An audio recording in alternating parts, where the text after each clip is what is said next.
DAs across the state by its order to engage in these kinds of activities, the entire public confidence in the system will be shot.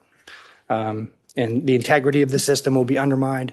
And so with those sort of public policy and constitutional principles, I wanted to turn to the law in Georgia on disqualification. And Your Honor, I'm gonna give you the law, and then I'm gonna talk about the facts and how they apply to the law at the end. If you want to talk about the facts earlier, jump right in, and I'll be happy to do that. I'm sure Your Honor is very well prepared and probably knows all the law that I'm going to cite to you. But to give the skeleton outline, the original seminal case that deals with conflict of interest from the Georgia Supreme Court is Williams v. State. That's 258 Georgia 305.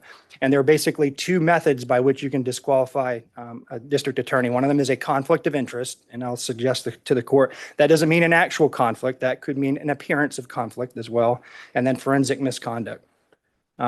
Importantly, in the Williams case, though, in footnote 4, and I think this is important for the court's analysis about the facts and which box it fits into, the court said there was no clear demarcation line between conflict of interest and forensic misconduct, and a given ground for disqualification of the prosecutor might be classifiable as either. And I think that's important because we have facts that fit in both boxes. So if the state stands up actual conflict here, Judge, that doesn't mean necessarily that it doesn't apply to the forensic misconduct. Typically, forensic misconduct relates to statements of the prosecutor designed to impugn the character of the defendant before trial and to affect the jury pool, which we have here, which I'm not going to discuss, but the facts that we have here very much relate to that issue, and there's crossover. Importantly, and I think this is important for the court's consideration of what effect the court's ruling may have, is if you deny this motion, there's a good chance, if it's reversed, that we would be granted a new trial. So that means we're going to have to do this all over again. In amusement sales versus state 316 Georgia Appellate 727, that's a case that cites Whitworth, which is physical precedent only. The court said, if the assigned prosecutor has acquired a personal interest or stake in the conviction, the trial court abuses its discretion in denying a motion to disqualify him, and the defendant is entitled to a new trial, even without a showing of prejudice. So that means if we show the court today, and I think we have through the proceedings today and before, that Ms. Willis has developed a very personal interest in this case, and Your Honor denies this motion, we're coming back over again if the appellate court say you were wrong. So what is that personal interest? So the personal interest can be, there's no definition of that under Georgia law, and it could be a personal financial interest. It could be a personal interest related to bias against a particular defendant, which sort of falls into the forensic misconduct box. But we have here a very personal financial interest that's been laid out in terms of money received by Ms. Willis as a result of the scheme that she set up.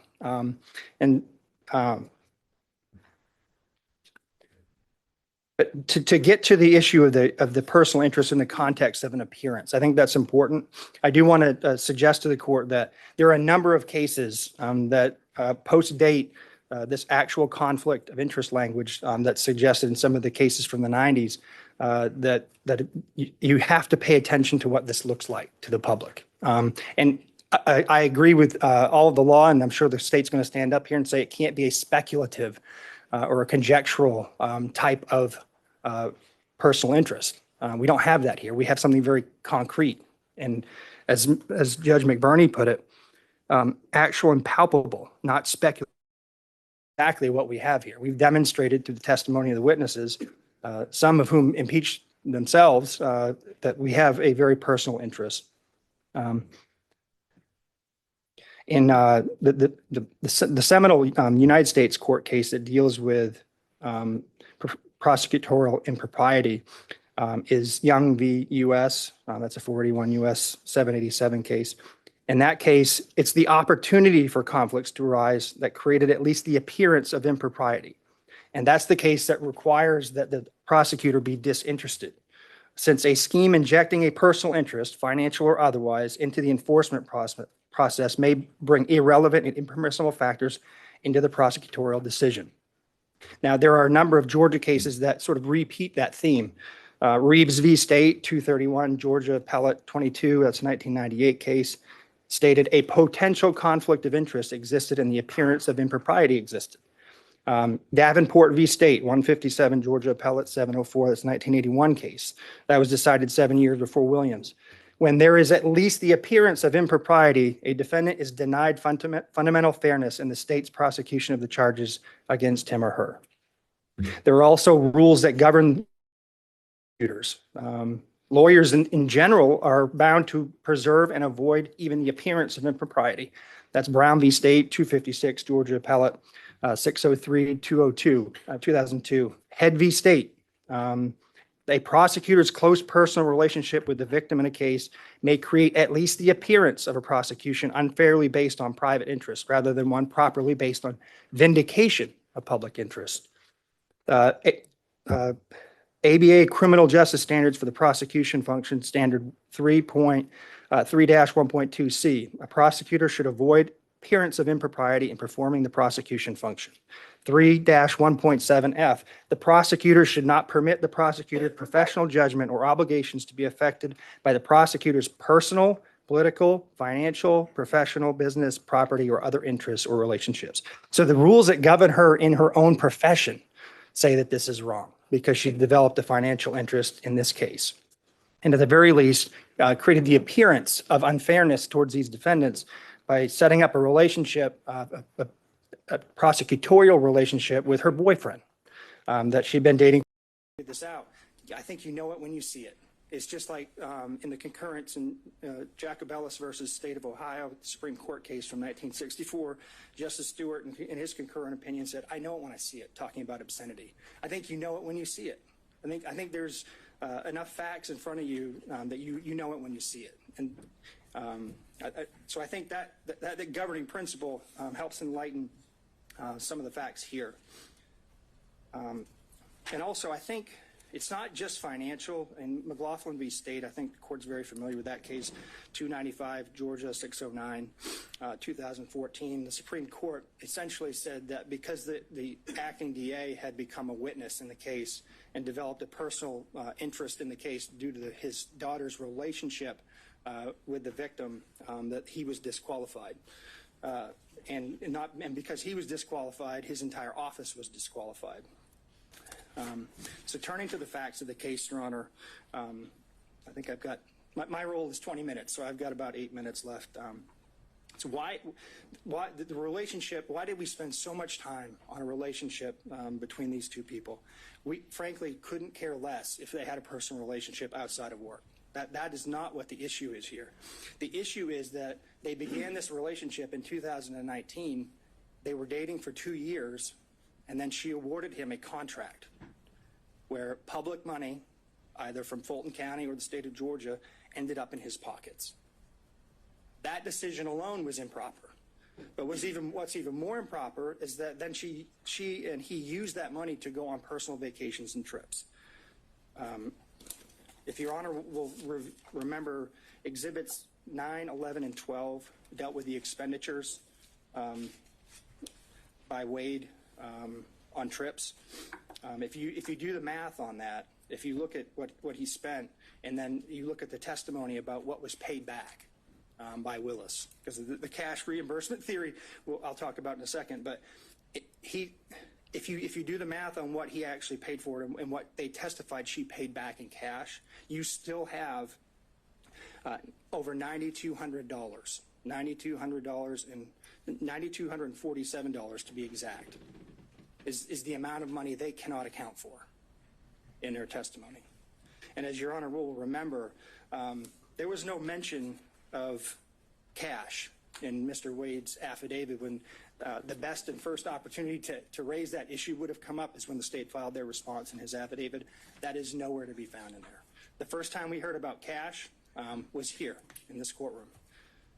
And so I think she's received a personal financial benefit of over $9,200 in this case that she can't account for and the state can't account for. And the reason we can't account for it is because they came up with a cash theory. Cash theory only raised. Before we get into that, let me ask you this. Let's say they couldn't have, let's say the theory wasn't even there that they had paid it back or that there'd been any exchange, should there first be a consideration of a materiality requirement? No. Have you seen that in this jurisdiction? It's not in this jurisdiction. Have you seen that in any other jurisdiction? I haven't seen that, Judge. And if it was $6, that would still be improper. Would it be improper where it's a per se disqualification if someone, buys their boss a stick of gum? Is that per se disqualifying because there's no materiality requirement? Well, no, I don't disagree that it may not meet a materiality requirement, but it's a personal benefit. I won't say that giving a pack of gum is just justification for disqualifying a district attorney. I think that's part of the issue, Judge. I think it's a fact-based inquiry by you. So there's a continuum involved here. Yeah, but I think the continuum involves you looking at whether or not, in the grand scheme of things, it violates the Constitution, and whether or not there's an appearance of a conflict, and the appearance suggests that she actually received a benefit, and we know that she did. They admitted it. We don't have to speculate about that. They said that she said she got a benefit, and she said she paid back certain amounts. So in that regard, Your Honor, I don't know, would $100 be enough? Would $200 be enough? I think you have to look at it globally and consider all of the witnesses, consider all of the facts, consider the credibility of the witnesses, frankly. Right. I mean, Your Honor sat here and watched everybody, so I haven't spent a lot of time going into the specific testimony because Your Honor is well aware of it. But you get to evaluate the credibility of the witnesses as a fact finder. And, just from a legal perspective, though, you're saying we can't just say dollar amount, look no further. There has to be a totality of the circumstances analysis. I think it's fact specific, Judge. I don't really want you to pin me down on that because there's no law on it. I can't give you a straight answer because I haven't seen anything like that. And I think if we build a materiality requirement into the case law, then you're down a slippery slope then, because then it's going to be the appellate courts are going to be deciding, well, is $50 enough? Is $100 enough? So I think it's not necessarily the amount of the money, it's the fact that she received it, and it's not insignificant. And I don't think your order has to say because she received $9,200 she's disqualified. I think if we go back to the 20,000-foot level, what's the appearance here? Is this fairness to the defendants? Does it appear that she is interested in this prosecution, or does it appear that she's disinterested? She took the stand. You can tell she's not a disinterested person when it comes to this proceeding, but we also argue she's not a disinterested person when it comes to the prosecution as a whole. I'm going to leave for, I'll resist the temptation to defend my wife, who I believe to be an excellent lawyer and a member of the bar for 20 years in good standing. But I will say this, Judge, you don't just evaluate the credibility of the witnesses. You evaluate the credibility of the lawyers. And Mr. Abadi stood up here in open court in front of national news and the national public and called her a liar. I need to address that for 1 minute. There's text messages that are now part of the record, which now are substantive evidence for you to consider, prove everything that she put in that motion, everything that she tried to elicit from Mr. Bradley was absolutely 100% true. And not only was it true, she verified through the witness himself that the motion was accurate before it was filed. So for the state to get up here and impugn her credibility, it's not only improper, it violates Berger versus United States, which is a case that says the state can't just get up here and make any argument it wants. And I encourage the court to call him out on it when he steps up here. We have to have candor towards the tribunal. You cannot lie to the court, cannot lie to the public, cannot lie to the jury. And I think that's what he did.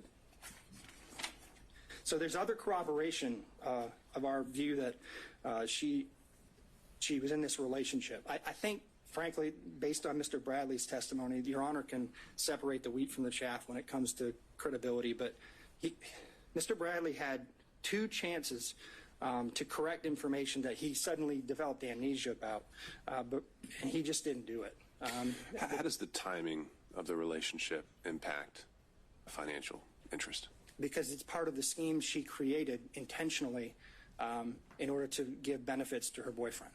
So there's a reason why they fought so hard on this, Judge. I mean, there's a reason that every single subpoena was objected to, every single question we asked Mr. Bradley was objected to, the jumping up and down, all of the obfuscation. There's a reason for that. They know that if Your Honor finds that that relationship started in 2019, that the appointment of Wade itself was improper, and if that was improper, then he had no business as an average citizen along with the fact that they didn't have approval from Fulton County to appoint him in the first place, that undermines the indictment. It creates a structural impairment in the indictment because he had no more business being in the grand jury room than I did.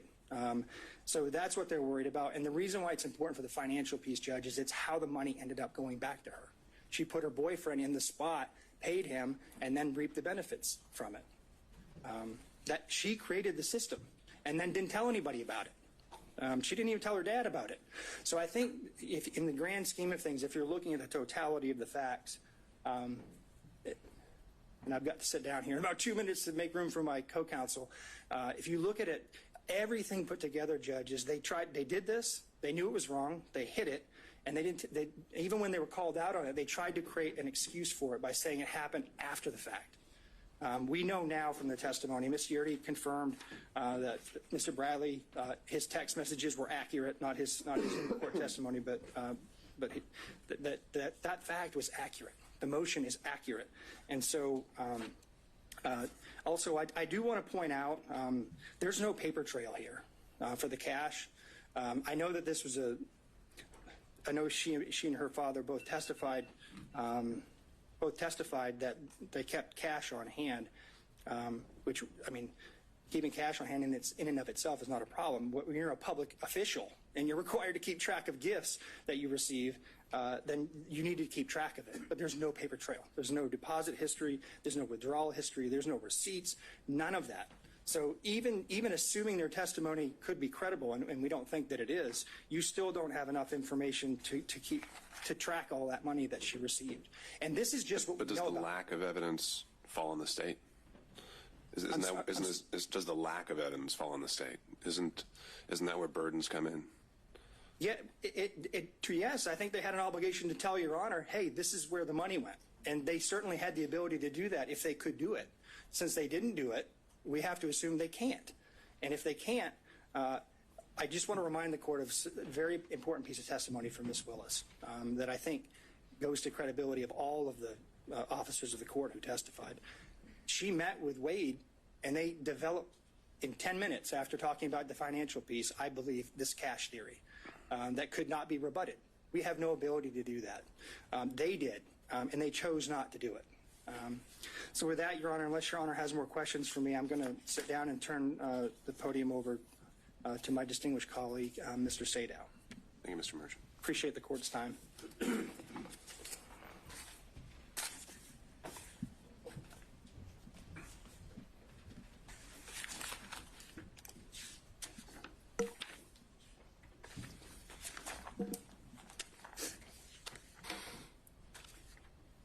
Good afternoon, Your Honor.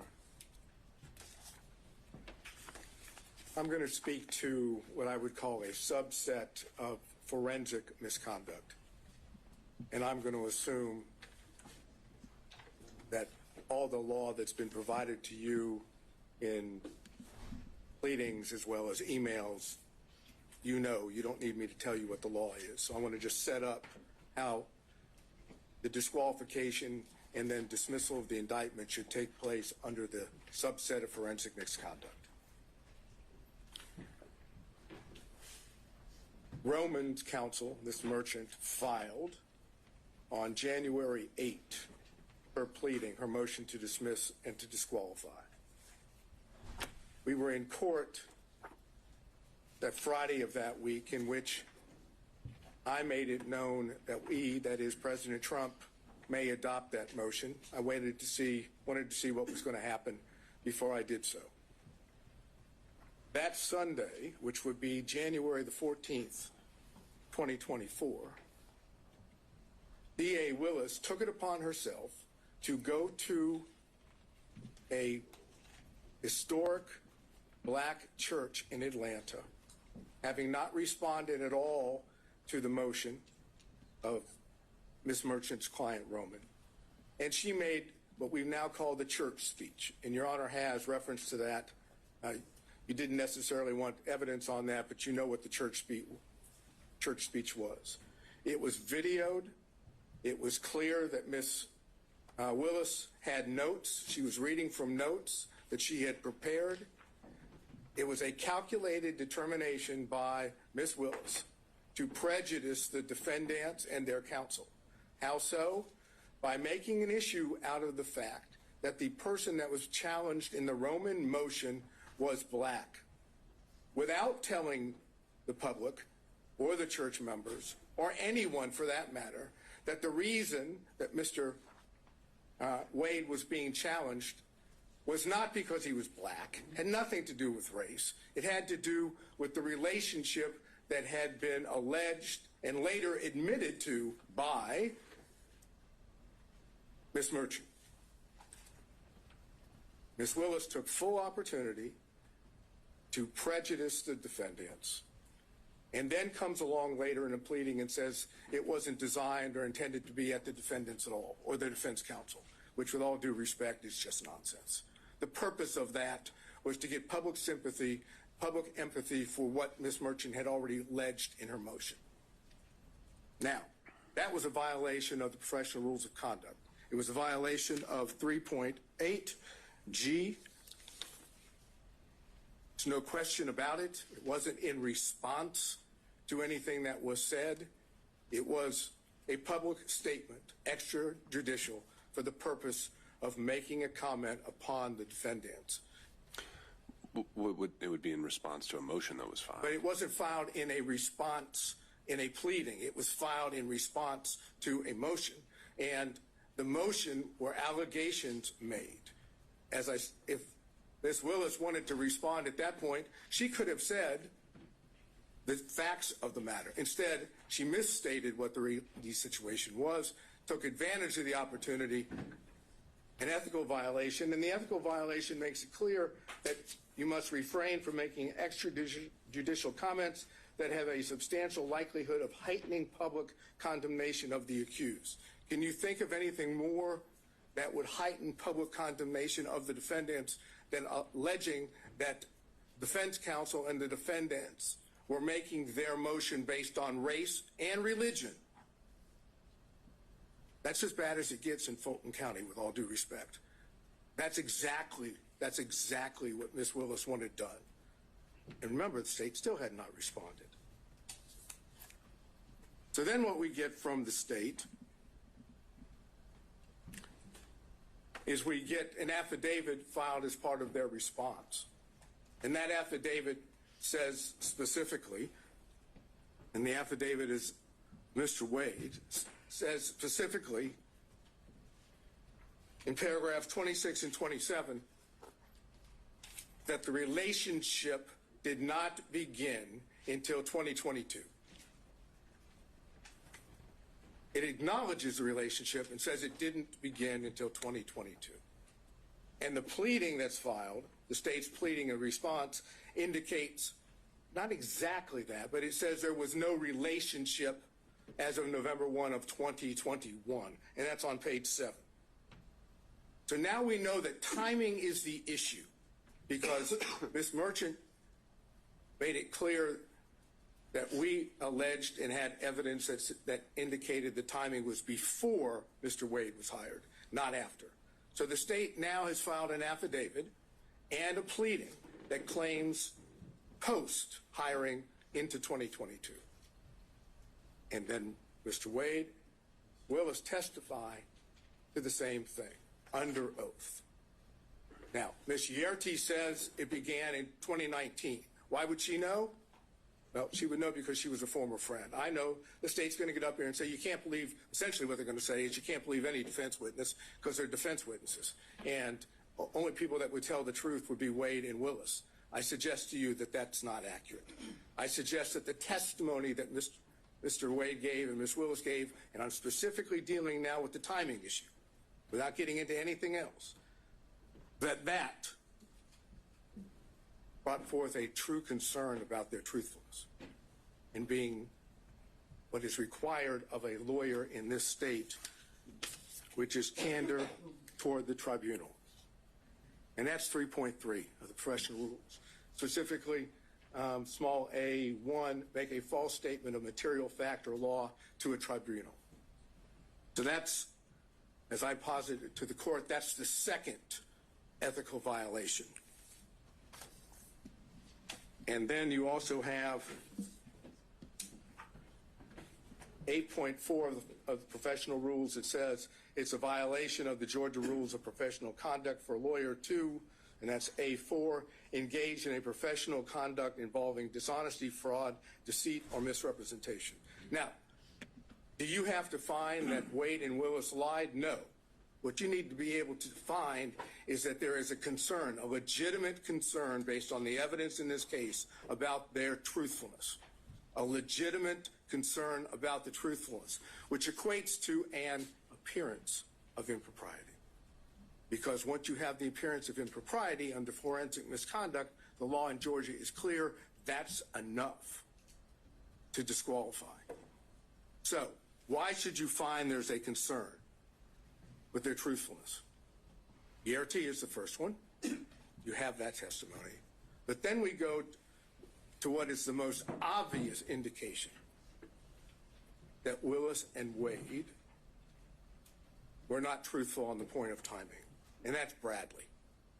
Defense Exhibit 26 came into evidence. Defense Exhibit 26 comes in and says, and you know I went into this the last hearing. It says that on January the 5th, 2024, at approximately 9:49 a.m., there's text messages that are exchanged between Ms. Merchant and Mr. Bradley. And the text messages go like, just date, and that's from Ms. Merchant. Ms. Merchant says, do you think it started before she hired him? Bradley, who we now know from Defense Exhibit 39, has been texting with Ms. Merchant for a number of months. This is not the first time. This is months within the communications between the two. Mr. Bradley says, absolutely. Now, absolutely is not a speculative word. That's not speculation. That's a definitive statement. And Bradley then, unprompted, says this. And unprompted is important. It started when she left the DA's office and was a judge in South Fulton. It goes on, Ms. Merchant says, she liked it started when she left the DA's office with the appropriate emoji or whatever one would call it to say it was liked. And then Mr. Bradley said they met at the municipal court CLE conference. Again, unprompted. He's now definitively telling Ms. Merchant when this relationship started. Ms. Merchant says, that's what I figured when he was married. And then Ms. Merchant says, and we're now talking about a couple hours later, she texts and says, upon information and relief, Willis and Wade met while both were serving as magistrate judges and began a romantic relationship at that time. And Mr. Bradley responds, no, municipal court. Thank you. Doesn't say it didn't start then. He doesn't suggest that she's wrong other than magistrate court municipal. Now we have that, and it's in evidence. And what does Bradley do? He knows that he's put himself in a position that if he testifies truthfully on the witness stand, Your Honor is in a position to be able to find, if you choose to, that both Willis and Wade lied. So what does Bradley do? Look, you were an assistant U.S. attorney. You know how this works when you have witnesses in this situation. Mr. Bradley did everything he could possibly do to evade answering questions. No recollection, couldn't remember, it was speculation. Anything he could possibly say that would cause, Your Honor, not to believe that Bradley knew when this relationship started. I suggest they were clear-cut lies, and the truth is in Defense Exhibit 26. And so if we take that view, that he thoroughly impeached himself, that he did not give truthful conduct, what's left standing? Generally, you would see someone who's impeached, perhaps we have some kind of core that you could point back to and say that's the time he was telling the truth. In these text messages, is it ever definitively shown how he knew this and that he actually did know it, other than just a assertion outright, absolutely. Usually, if a state has a witness that goes sideways, they've got them locked in. They've sat down with a detective and got a full statement. We don't have that here. But what you have is a text message, which is a prior statement of Bradley that he did on his own, that was not given to him by someone else. The only thing that the court has just noted is, how do we know he wasn't speculating?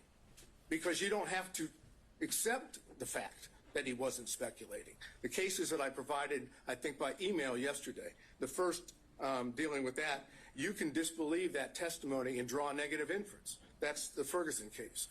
On Lee, the other case, you can simply take the prior inconsistent statement as substantive evidence. It has the same value. And that's what I'm asking you to do, to take what was the unprompted statement in Defense Exhibit 26 of Bradley and take that on its face value, that that is an indication that Bradley in fact knew and had said he did. If you accept that, you have to have concerns about the truthfulness of Willis and Wade on the timing issue. And I don't know if this is something maybe one of your co-counsel were going to address as well. We heard about kind of the law that applies, how we're outside kind of the orbit of the core of cases we're used to dealing with here, where it deals with side switching or where someone is in the relationship, the client relationship. The proposition you're putting forward now is that if a representative of the state, a lead prosecutor, the district attorney themselves, says something that's untruthful on the record, that is something that immediately has to be proactively policed by the trial court. Is basically what I'm getting at is, where in the law do we find the remedy to an untruthful statement? Generally, we send you down the street to the bar, right? And that's why I gave you the cases of Registe and Edwards yesterday. While those aren't prosecutorial cases or dealing with prosecutors, they deal with counsel. And in both those cases, the trial judge found ethical violations on the part of defense counsel, or potential ethical violations. Went through the ethical violations and said, based on that, you're disqualified. You cannot be the attorney of record in this case. What's good for the goose is good for the gander.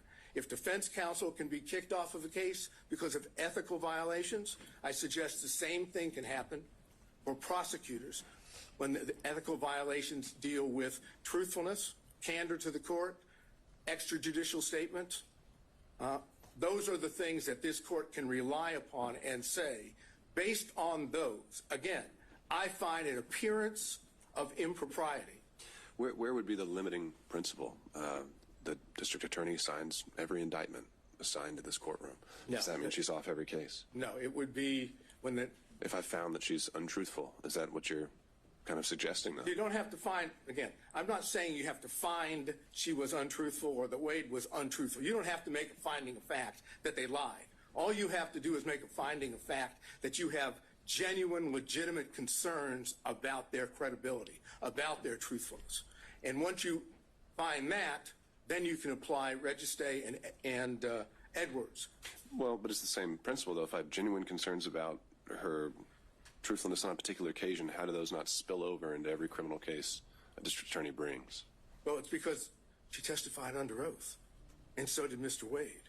They didn't have to testify falsely. They could have testified truthfully. They could have indicated that the relationship, the timing was in fact before Mr. Wade was hired. They chose not to. And in that sense, that dishonesty, that constitutes a violation of their ethical responsibilities. This is not signing an indictment. This is not filing a pleading in which both sides have their own positions. This is a requirement that every witness has to tell the truth under oath. And if they don't tell the truth under oath, or there's a significant concern about their credibility, then they're violating their ethical rules. And as anyone will tell you, as Your Honor already knew from when you were a prosecutor, prosecutors are held to a higher standard. They're the ones that are supposed to be seeking justice. They don't have a particular, they're supposed to be disinterested. When you have the lead prosecutor and the DA giving what I suggest to you is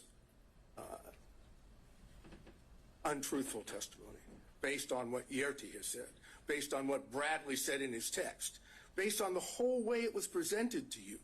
Bradley didn't want to testify. He first came up with his attorney-client privilege thing on that. Then Your Honor fortunately went into that. And then when Bradley knew he had to testify about it, you saw what happened. You can draw the inference, as I've suggested on Bradley, that what he said in the text message, Defense Exhibit 26, is true. The relationship, in fact, started prior to November 1st of 2021. That Yerte says that.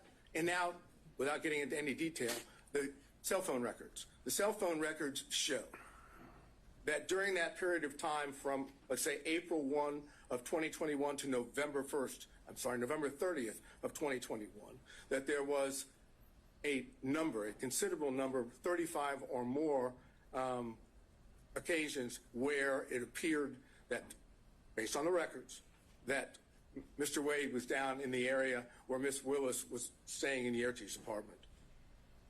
But more important is there are two occasions, and the state has not challenged those.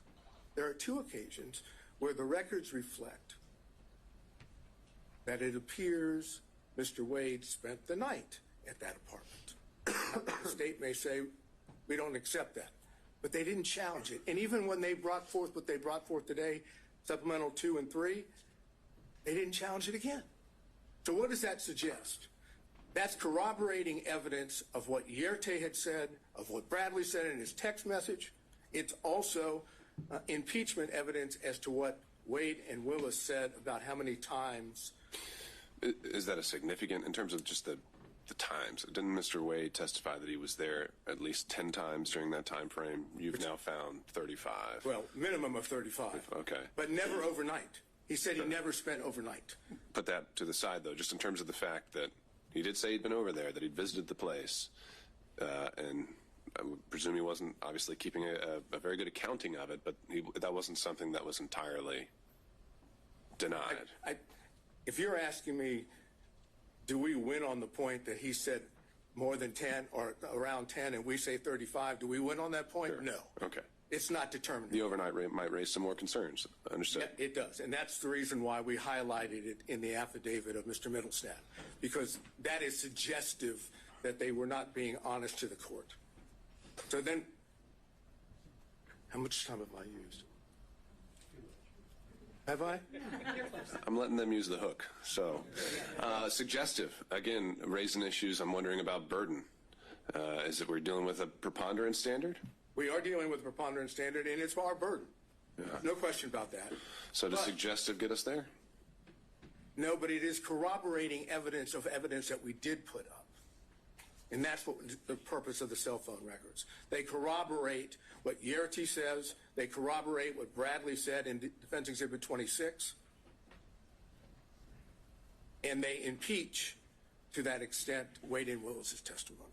So if you find by a preponderance of the evidence, so I can finish this up, if you find by a preponderance of the evidence that what I call subset of forensic misconduct, ethical violations, has been shown, and that there is a significant and legitimate concern about the truthfulness of Wade and Willis, they're disqualified. Now, obviously, factual findings are yours, but the law allows you to do that. You don't have to do it through an actual conflict. That's the other side of the equation. And that's what I've argued, and I think that's what Mr. Gibbons can argue. Before I let you go, though, this is an interesting classification. You're saying forensic conduct isn't just commenting publicly about the case indicating guilt. You're saying forensic conduct is just anything a district attorney says falls into that box? No.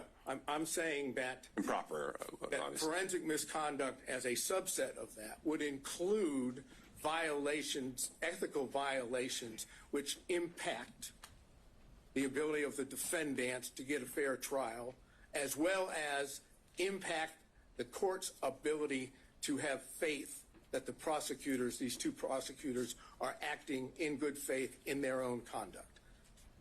Same idea dealing with, as I said, defense counsel in the two cases I mentioned. Ethical violations can give rise to disqualification, and I suggest we have that here. All right. Thank you, Mr. Sano. Thank you. Where's the shot clock when you need it? Right there. Your Honor, I want to address very directly here. What we have is a systematic continuous pattern, a calculated plan, evidencing a design to prejudice the defendants in this case, in the minds of the jurors. This is what we have seen.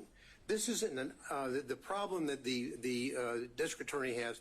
It's not that the district attorney had some sort of brief off-the-cuff statement in an interaction with a reporter like in Williams. That's not what we have here. We have someone who sat down, wrote out her speech, wrote out her plan, who sat down for whether it's 2, 3, or 6 times with the editors of Find Me the Votes and told and got her message out about this case before it was supposed to be tried in this courtroom.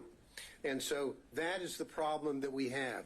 We have a pattern of forensic misconduct on behalf of Ms. Willis. So, I mean, we have a pattern of public statements being made. I take it you or your team has dived in and read the book. I know she was asked about specific portions in it. The only case that I can find actually talking about when someone crosses the line on public comments is that Williams case, and it talks about there has to be an implication of saying the defendant, a particular defendant, is guilty, and it even denied it, right? So, have you found any case in Georgia where they actually said that a prosecutor had gone too far in their public comments? Does one exist? Well, number one, thank goodness it doesn't happen often. Sadly, it's already happened here. Now, in Williams, the prosecutor had one response to an inquiry the court found it was improper, but did not have this pattern.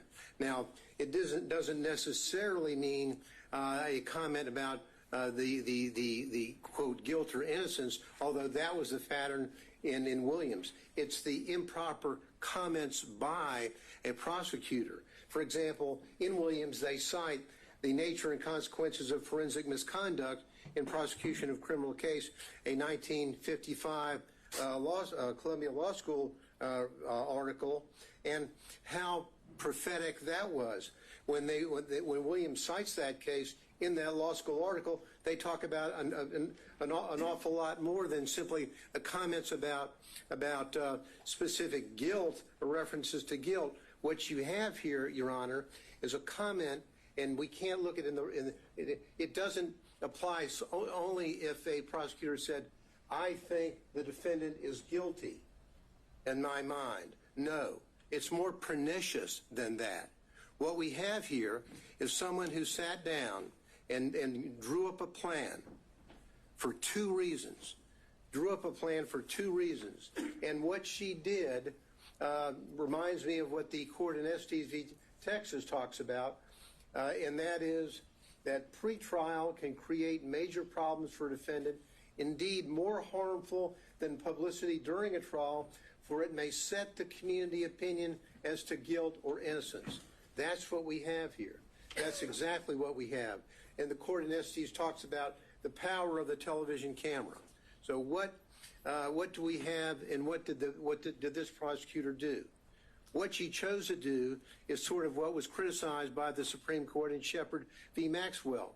Legal trials are not like elections to be won through the use of meeting halls, the radio, or the newspaper. That's exactly what we have here. What we have is a deflection. What this is all about is more insidious than just making the comments that she's made. It's a deflection. What she chose to do was to say, okay, I have done my best to hide the relationship with Nathan Wade. And Nathan Wade has done his very best by filing false documents in his divorce case to hide his relationship with Miss Willis. Now, and so what did they do? Well, when Miss Merchant filed the motion to disqualify, now the game plan has to change. The game plan I call the deflection begins to take place. The deflection is when the district attorney sat down and wrote out. I'm sure the court has. When you look at that video, it's in evidence of her speech at church. She has written out everything, and she's reading from it. She chooses to deflect. The court asked earlier, wasn't she really responding to the motion that had been filed against her? Would that she had. Because if she had, she would have looked the members of that church in the face and say, there's been an allegation that I had a romantic relationship with Mr. Wade, and ladies and gentlemen of this congregation, it's true. She didn't do that. She chose to deflect and to do two things that are reprehensible for any lawyer, but particularly for a prosecutor. She chose to pull out the race card and the God card. That's what she did. And she wrote it out. She went on to deflect away from the allegations in the Wade motion, and she said, she's saying, why, in her talk, public discussion with God, why are they only attacking one, in reference to Mr. Wade? And then she goes on to say, God, isn't it them playing the race card when they only question one? Now, if she had been truthful with that congregation, truthful with the community, she would have said, I had a relationship with him. Good, bad, forgive me, whatever. That's what she should have said. But she chose to deflect and say, them, the reference to them and the others and they. It's obviously a reference to the motion filed by Ms. Merchant. They choose to go after the black man.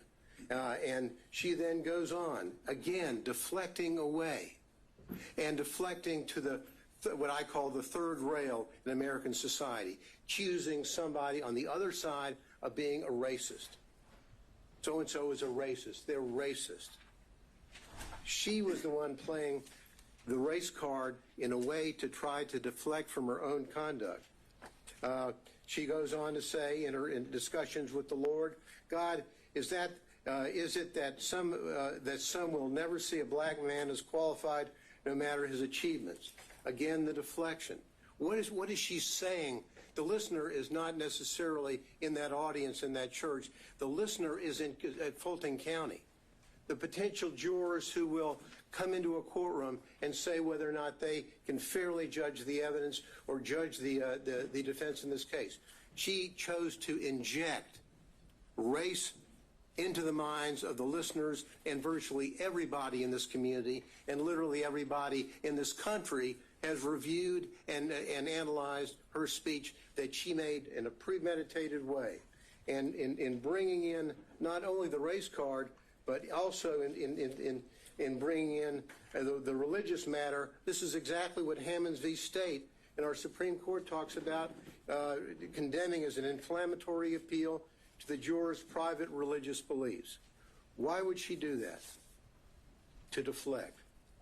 But now, not only is she deflecting, but she is then going forward and, in a way, telling the community, telling the congregation that God is on her side, not on the side of these people.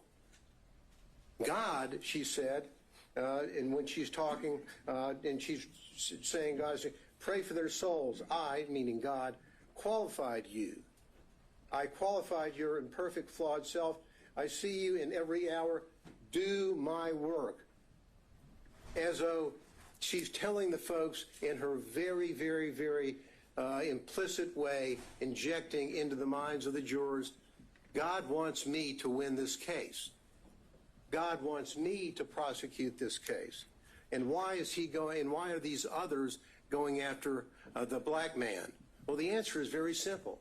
As we said in our brief, we didn't mention Ms. Cross, the white female, or Mr. Floyd, the white male, because there was absolutely no evidence, and is no evidence, of a personal romantic relationship with them in which she obtained these benefits. That's the reason why we did not do that.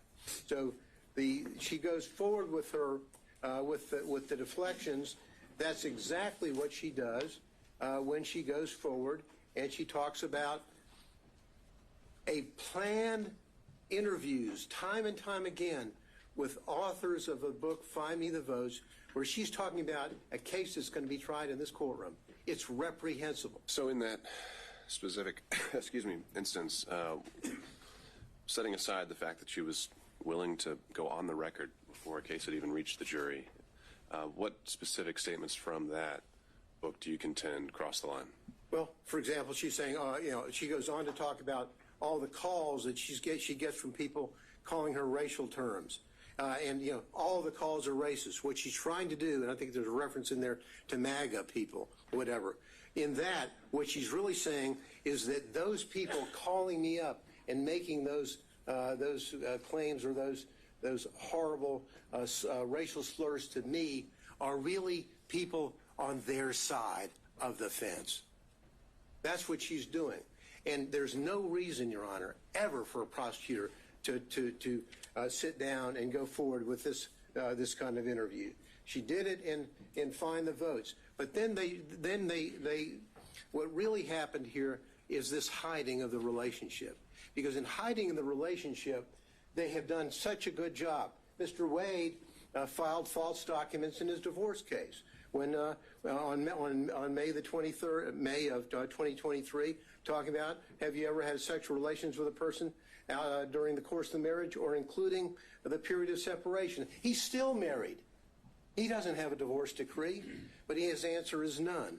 Then he's asked whether or not on any occasions he's entertained or been entertained by someone, a woman, a member of the opposite sex, in this case a woman, from the date of the marriage to the present, talking about place and time and all that. What is the answer? None. Why does he do that? He does that because he doesn't want to tell about the relationship that he has with Miss Willis and the benefits that he has gotten and that he gave to her. And what these answers are absolutely reprehensible. That a member of the State Bar of Georgia would file these answers that are inaccurate. What does Miss Wade do? Miss Willis do? Miss Willis, on her financial report, on whether or not she has gotten anything of $100 or more in value from a prohibited source. The court asked earlier about what a threshold might be. Well, for the financial report, it's $100. That's it. She doesn't report any of all of the benefits that she received from Mr. Wade. All the trips, all the entertainment, all the 3 nights in the luxury suite in Aruba. All of that. None of that is here. And they say, oh, well, maybe it all balanced out, even though I can't prove it with the cash. Well, that's like saying, did I give the court a Christmas present? Well, maybe I gave the court a Christmas present, and the court gave me one back. If the court has to fill out a form whether you got a Christmas present from anybody, you say, I got one from Mr. Gillen. You don't say, nah, well, I gave him one back, so it really evens out. They're false reports. And because they're false, what they had to do is they had to say, uh-oh, Ms. Merchant has caught us. And so what we're going to do is we're going to get, in our response, we're going to get Mr. Wade to file a false declaration, which he does. His declaration in this case is false. And the evidence showing that that is false as it relates to the timing, and the court asked earlier, why does it matter, if the relationship was before or after November 1, 2021?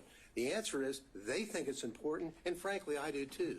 Because when she's hiring somebody and she's not telling the people who are going to be paying the tab up to $700,000, hey, I just hired my boyfriend who's taking me on trips to the Caribbean and taking me down to Aruba and taking me to California. Hope you don't mind. No disclosure whatsoever. And the money flows off. But because they got caught, they then commit what I think is an additional component of forensic misconduct, and that is fraud on this court. When they filed that affidavit, and now it's been proven, I think, beyond virtually any doubt that the relationship occurred prior to November 1, 2021, and the benefits that were there, and we don't have to run around. And I love we've got all the records showing from Mr. Wade about the payment for these trips, for the cruises, for the flights, all this stuff. What's the only way is they sat around and met together before they testified and came up with their story. What's the only way that they can save themselves? Pay no attention to the records. pay no attention to the airlines and to the flights and vacations and the cruises. I paid him back in cash. Show us your receipts. Where did you take cash out of the bank? Ever? Oh, I don't have any. Well, show us the deposits that he had. Well, never. We don't have any. What we have here is a fraud on this court, which has been shown, I think, overwhelmingly by the evidence and overwhelmingly through not only the testimony of Yurdi, the testimony of the emails and the text from Mr. Bradley to Ms. Merchant, as well as all the documents that they had no answer to other than the just trust me, I gave him money, it evaporated, I don't know where it came from, and he doesn't know what he did with it. Just please trust us and believe us because it's our only way out of the trap that they set for themselves. These people, sadly, and I hate to say I was as the court knows, I was a prosecutor for about 3.5 million years, it seems, in the federal building, and I was an assistant DA beforehand. Prosecutors don't act like this. Lawyers don't act like this. These people, Your Honor, is a systematic misconduct, and they need to go. Thank you.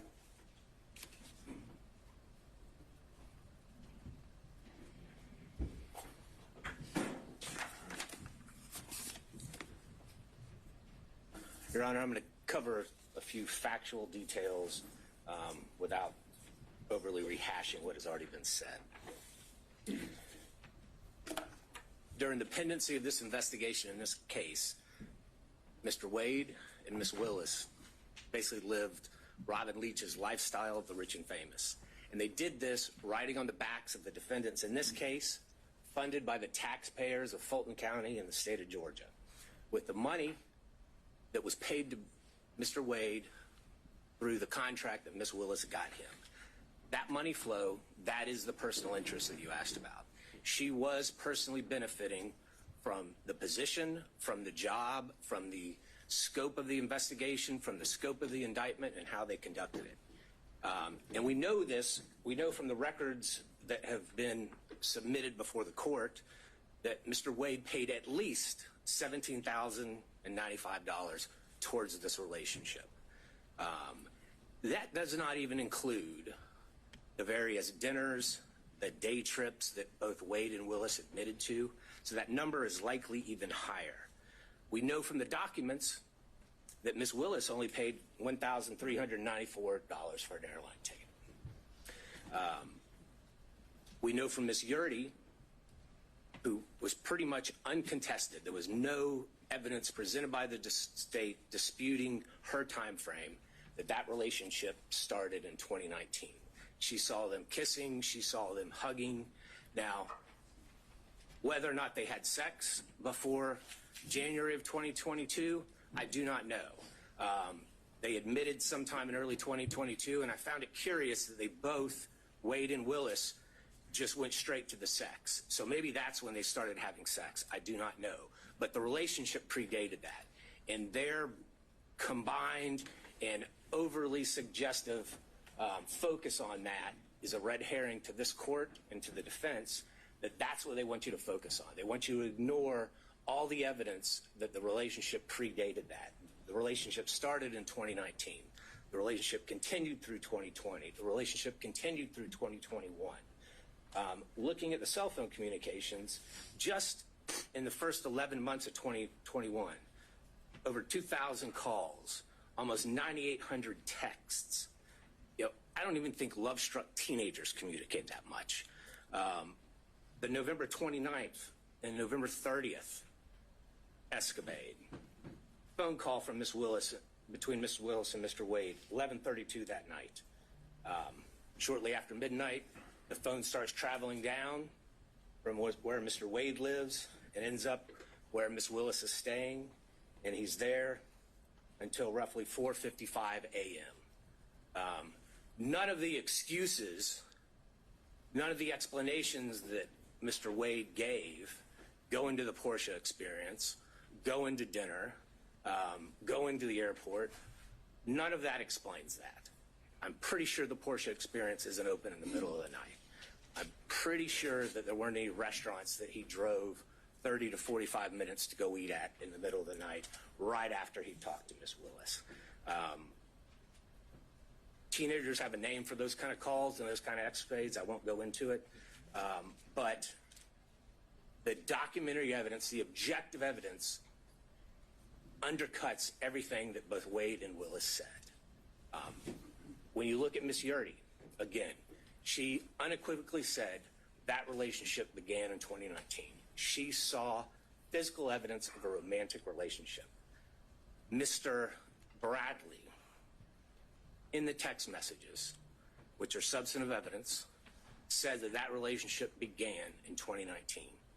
Again, his January, temporary amnesia that somehow was triggered temporarily after Gabe Banks called him, we can question that. But we do have statements from him that specifically said that relationship predated Mr. Wade's appointment by Miss Willis. You asked, well, in Mr. Wade, you asked what the materiality would be. How much is enough? Well, clearly 17,000 is enough. But Fulton County has told us, has told Mrs. Willis what the materiality is. It's $100 in a year. She twice signed declarations, certifications that she did not receive any gifts. And even under her strained explanation, there were monies, there were gifts, there were dinners, there were excess contributions flowing her way that exceeded $100. Her explanation, well, I just paid it in cash. That just does not stand to reason. It does not hold up to the light of truth. Anyone that has ever been in a money laundering trial, a forfeiture trial, if that's the explanation we give the state, they laugh. Oh, I just gave cash. I have no records for it. I have no source for it. The only thing that she could say that was a source for the money, because at times she said she was down to $500 to $1,000. The only explanation she had is, well, sometimes I go to Publix and I may get an extra $50. That shows up on your debit card or your credit card. Did they bring those records in? No. Did they bring her bank accounts in? No. Did they bring any documentary evidence in? No, they did not. And why is that important, Judge? Yes, the burden is ours. But under OCGA 24-14-22, if a party has evidence in such party's power and within such party's reach, by which he or she may repel a claim, and they had that power, Ms. Willis had that power, Mr. Wade had that power, that they can repel the claim that we have made against them, but they admit to produce it, or if they produce weaker evidence, then you, as the fact finder, Judge, it is in your power to disregard that, and a presumption arises that that documentary evidence that is in their possession that they failed to produce supports our claim. And that is something that the state relies on regularly in criminal trials. And that is something that the court should rely on in this case when formulating its factual findings. And we know that both Mr. Wade and Ms. Willis have some difficulty expressing the truth when it comes to their relationship in these cases. We know Mr. Wade lied in his interrogatories multiple times. We know Ms. Willis falsely certified that she hadn't received any gifts from anybody. And Mr. Wade clearly was a prohibited source. He was someone doing business with Fulton County. Anything over $100 in a year, she had to put down, and she put zero. And it defies imagination that she could somehow forget about all these trips, all these dinners, all these day trips, and not put that money down. You had asked, I think it was Mr. Gillen, did she say in that church speech or anywhere else that the defendants were guilty? And I think she did in that church speech. She said in that church speech, and she was talking about a conversation that she apparently had with God, talking about herself. She said, this leader has a trial conviction rate of 95%. She said, the trial team this leader put together has a conviction rate of 95%. I do not see how anyone, and I think that was purposefully intended by Ms. Willis, I do not see how anyone can listen to those two statements and not take that Ms. Willis is telling everyone in that church and everyone that's going to hear that in the media afterwards that these defendants are guilty. That is what she was saying. She is a prosecutor. She's familiar with the U.S. v. Berger. Every single attorney that's ever been a prosecutor is familiar with the dictates of that U.S. Supreme Court case. That is a foul blow. That is improper, and she violated pretty much every tenet a prosecutor must abide by to seek truth and justice in a particular case. So, Judge, when you're looking at this, the uncontroverted evidence shows that they had a relationship prior. The uncontroverted evidence shows that Mr. Wade lavishly spent on Ms. Willis. The uncontroverted evidence shows that the money that he was spending on Ms. Willis came from this contract that he had. And I'm not just talking about the contract as a special prosecutor, but there's also those other questionable contracts that no matter whom his partner seemed to be, they also got. There is a direct financial benefit that Ms. Willis received from this. And Judge, looking back at what Judge McBurney said, if merely hosting a fundraiser for a political opponent of a putative defendant creates not only the appearance but an actual conflict, then what Ms. Willis has done since then in this case creates an actual conflict. But again, as prior counsel has stated, we only need to show the appearance of a conflict. And we have done that by a preponderance of the evidence. In fact, I believe we've shown an actual conflict. But nonetheless, the result should be that Ms. Willis and her office should be disqualified from this case. We still have a few more minutes. I think Mr. Cromwell may have something to say. Thank you, Your Honor. Thank you.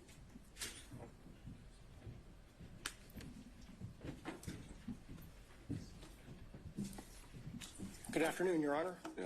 Harry McDougald for Mr. Clark. I'm going to talk further about conflicts, and I'm going to assume the most difficult standard for us to meet, which is actual conflict. But before I begin that, I want to add just a little bit to what has already been said about the standards that apply to prosecutors. Our appellate courts have said often the administration of the law, and especially that of the criminal law, should, like Caesar's wife, be above suspicion and should be free from all temptation, bias, or prejudice so far as it is possible for our courts to accomplish it. The first occurrence of that I can find is Nichols v. State more than 100 years ago, 1915. The most recent, Registe v. State in the Supreme Court in 2010, although they don't refer to Caesar's wife. That requirement is also embedded in the prosecutor's statutory oath, 15-18-2, which requires impartially and without fear or favor discharge my duties as district attorney and take only my lawful compensation, so help me God. The general rule on conflicts of interest for lawyers is in Rule of Professional Conduct 1.7. And we all know, it's all drummed into us, that we cannot have a conflict of interest. And if we do, we have to withdraw or we will be disqualified. The basic idea is that a conflict of interest impairs the lawyer's independent professional judgment. That's the test of a conflict and whether it can be waived and whether it's disqualifying. And that conflict is not just financial. It can be any conflict that impairs your independent professional judgment, and you see that in McLaughlin v. Payne. The court asked what was a personal interest for purposes of disqualification. It's anything that impairs professional judgment. That's reflected in the ABA standards that were quoted by Mr. Merchant, which list the prosecutor's personal, political, financial, professional, business, property, or other interests or relationships. And that's really embedded in the prosecutor's oath to act impartially. And the earlier disqualification order by Judge McBurney was based on political interests, not financial. What my colleagues have described as forensic misconduct is also cognizable as a conflict of interest based on that footnote in the Williams case. The root of all of the problems that we see in this court right now is a conflict of interest arising from their individual personal interests in perpetuating and concealing their relationship. That's the original sin from which all of the other problems flow. There are 6 different actual conflicts of interest in this case, any one of which warrants disqualification, but collectively, practically compelling. First, the financial conflict that's already been covered. Second, the personal ambition, political ambition. Third, there's a dovetailed or complementary pattern of deceit and concealment of the relationship and the money. Fourth, the speech at the church. Fifth, the motion for protective order that the DA filed in Mr. Wade's divorce case. Sixth, the way the state has conducted the defense of this motion to disqualify, especially the hearing. On the financial piece, the court asked for a limiting principle and asked about materiality. The limiting principle is whatever impairs the independent professional judgment of the lawyer. That is applied routinely. We have a county code section that flatly prohibits gifts from contractors, period. We have, by analogy, the federal bribery statute, which has a threshold of $5,000, 18 U.S.C. 666. The court asked about burdens and inferences. The court can draw a negative inference from the state's failure to produce evidence to support the invisible magic cash balancing theory based on State v. Thomas, 311 Georgia 407, particularly footnote 19. As to the timing question that the court asked about,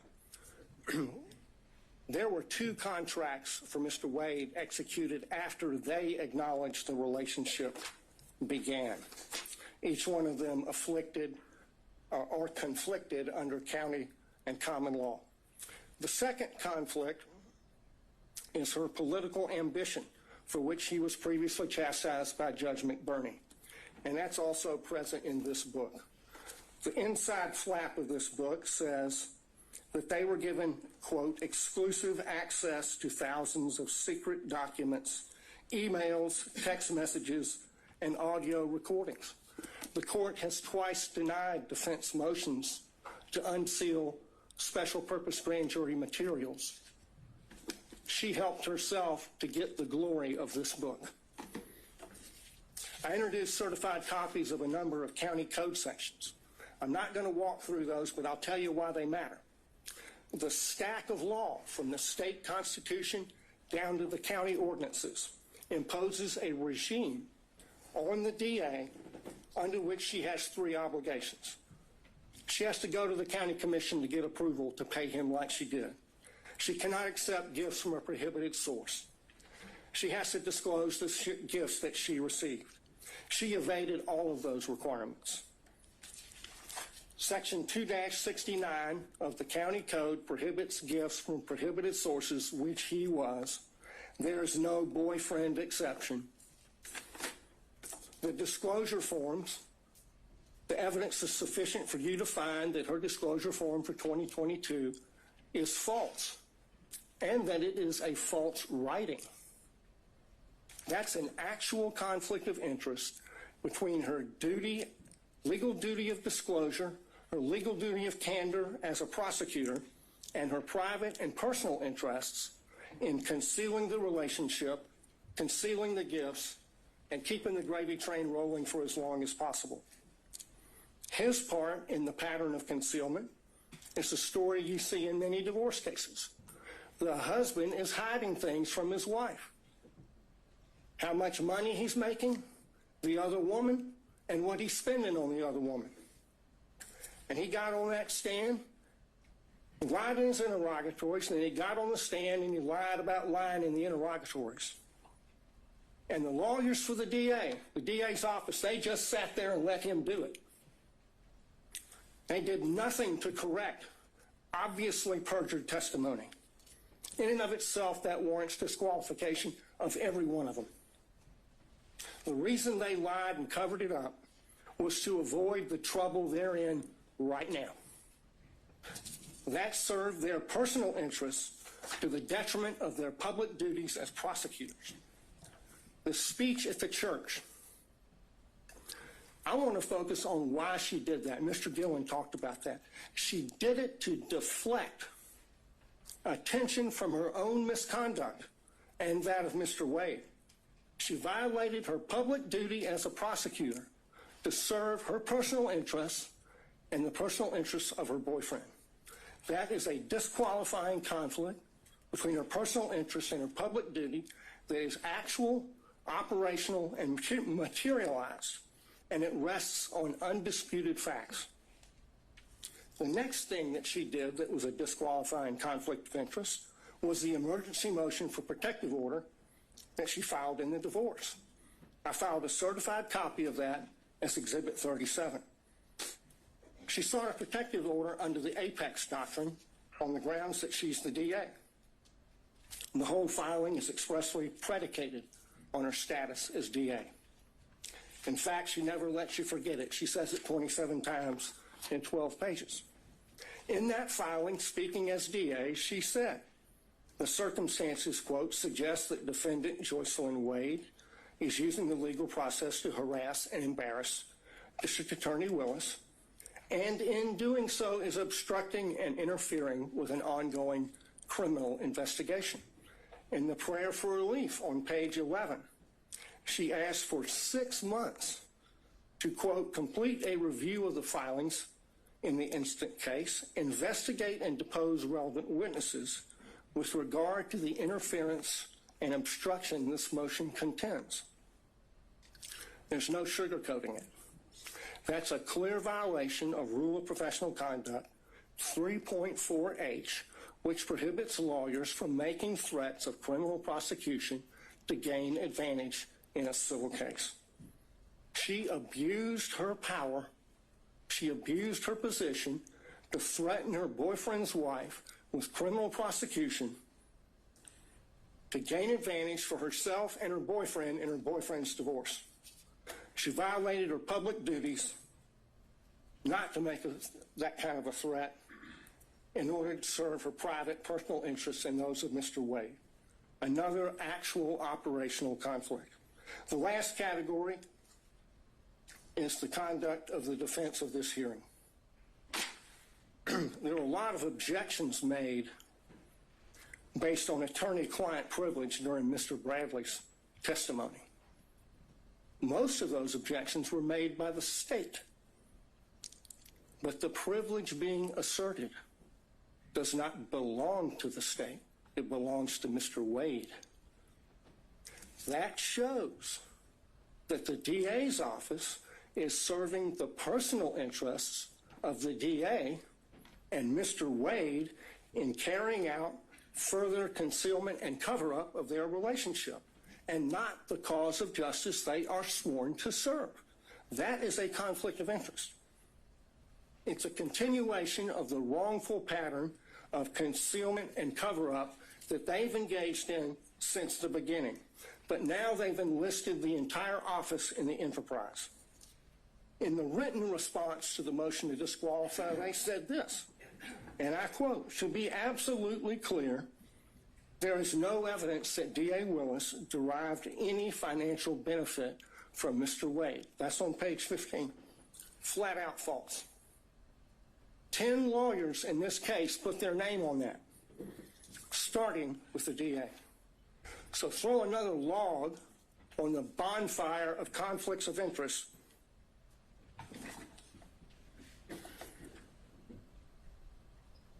The problem here is the DA cannot distinguish between her personal interests and ambitions on the one hand and her public duties as a prosecutor on the other, and apparently neither can anyone else in their office. Of the 6 conflicts I've identified, only 1 is subject to a conflict in the evidence. This is a case study in what happens when you operate under a conflict of interest. It's put an irreparable stain on the case. Think of the message that would be sent if they were not disqualified. If this is tolerated, we'll get more of it. This office is a global laughingstock because of their conduct.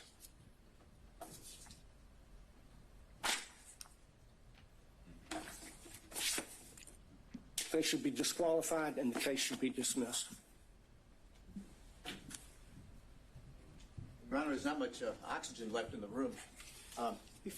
We delineated the times based on the whole presentation. Would Your Honor consider some time for us in rebuttal? No. Okay, well then, could I reserve what I had 5 minutes for Sure, rebuttal? that's fine. All right, thank you, Your Honor. All right, let's take a quick 5, and we'll be back at 2:40-ish to hear from the state. Thank you.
or no?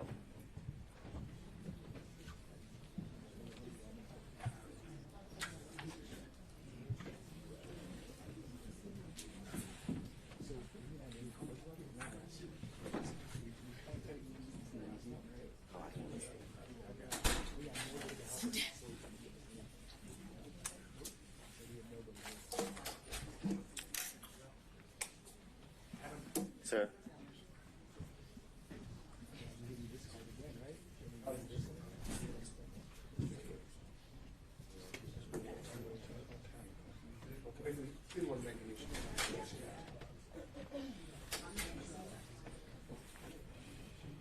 Just me. Just me. It's gonna be me. Please be seated.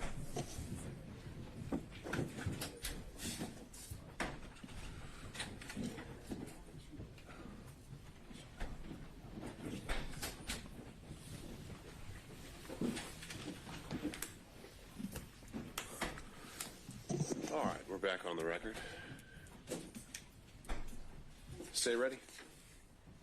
Yes, Judge. I just am trying to get to where I can share my screen. We need to add you as a host then. What's your profile name on the Zoom? Your screen name on the Zoom. Adam Abadi. All right, just making sure. Bear with us. Do you need it right away? No, I can start without. All right, floor is yours. So good afternoon, Your Honor. I want to start with some of the things that were addressed over the last hour and a half. First, beginning with something Mr. Merchant referenced as it related to the comments that the state made in regards to the good faith basis in which was submitted to the court, in which defense counsel claimed the evidence would show. And I would strongly bring to the court's attention that the claims that were made were material misrepresentations. And what I will say to the court, and why I say that to the court, is because the representations that were made by counsel was that Miss Daisha Young, Miss Sonia Allen, Mr. Dexter Bonds, Investigator Hill, Investigator Green, Investigator Ricks, all of these people would be called, and Mr. Bradley would be able to impeach their knowledge by saying that he specifically in his presence or to him said that Miss Willis and Mr. Wade were in a romantic relationship, and that Miss Willis and Mr. Wade were cohabitating, that they all knew that. And I would submit to the court, we didn't hear from any of those individuals. Mr. Bradley impeached no one. And I say no one because he did not impeach Mr. Wade. In order to properly impeach a witness, you have to confront the witness with the specific statements. Mr. Wade, and you can look back at the YouTube of the entire hearings of the last couple days, Mr. Wade wasn't once confronted with a statement that he claimed or said, or that is claimed that he said to Mr. Bradley. The way you properly impeach somebody, you have to confront the witness. Here would be Mr. Wade, and once he makes a statement that you believe to be inconsistent, and you have a witness who can prove that inconsistency, that's when you call that witness. And when Mr. Wade was on the stand, not once was he asked, did you tell Mr. Bradley this in a confidential conversation in your conference room that was not covered under attorney-client privilege? That was not asked. The specifics of that conversation was not asked. So any testimony that Mr. Bradley testified to is impermissible. It is improper impeachment because they did not confront Mr. Wade with it. So that's where the state would begin with the comments that Mr. Merchant made about me referencing his wife as lying. I never called Ms. Merchant a liar. I never used those words. I don't know why she made the material misrepresentations. It could be because Mr. Bradley lied to her. I don't know the reason. So, but I can submit to the court that those were material misrepresentations that were made to this court on the day a few Mondays ago as everyone was arguing the motions to quash certain subpoenas. I'd also bring to the court's attention that during that motion to quash subpoenas, certain subpoenas, Ms. Yurdy's attorney appeared, Mr. Partridge, and he made very clear on that Zoom that Ms. Yurdy had absolutely no knowledge of a romantic relationship and absolutely no knowledge of cohabitation. Those were the specific references that he made.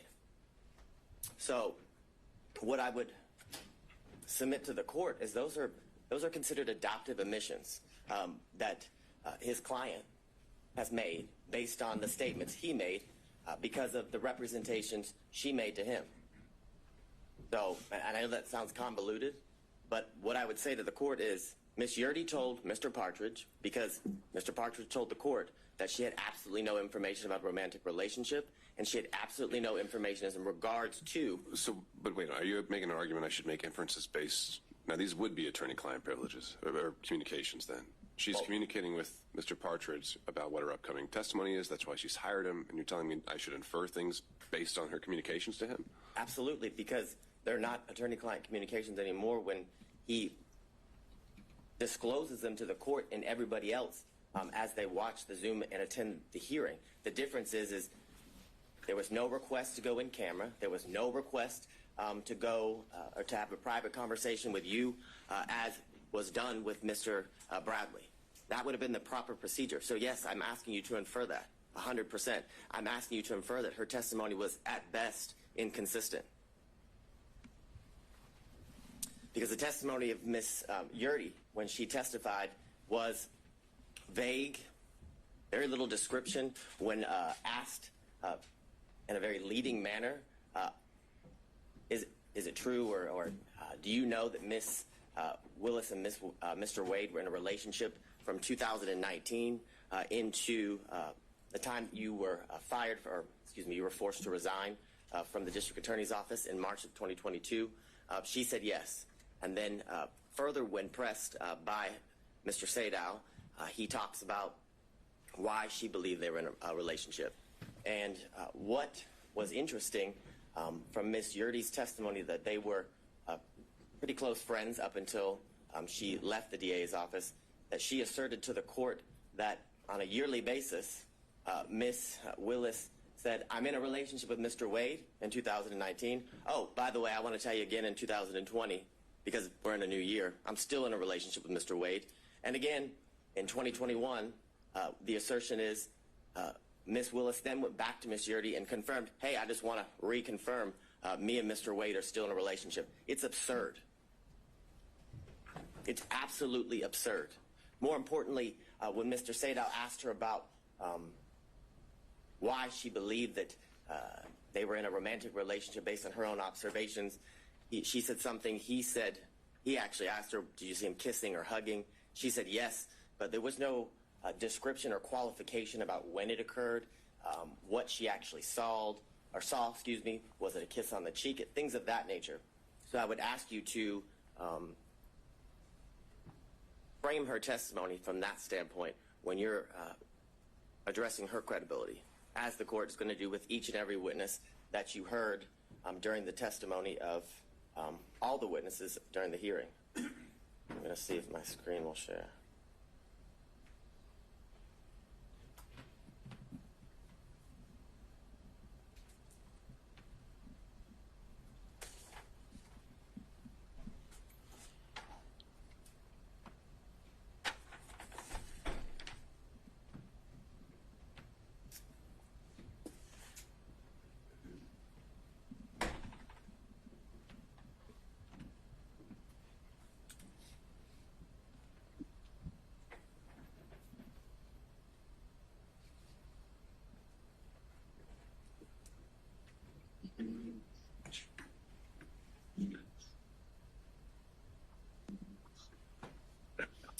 Now, I want to talk a little bit about the standard and the burden here in this instance as it relates to defense counsel and the claims that they have made in the motion to disqualify.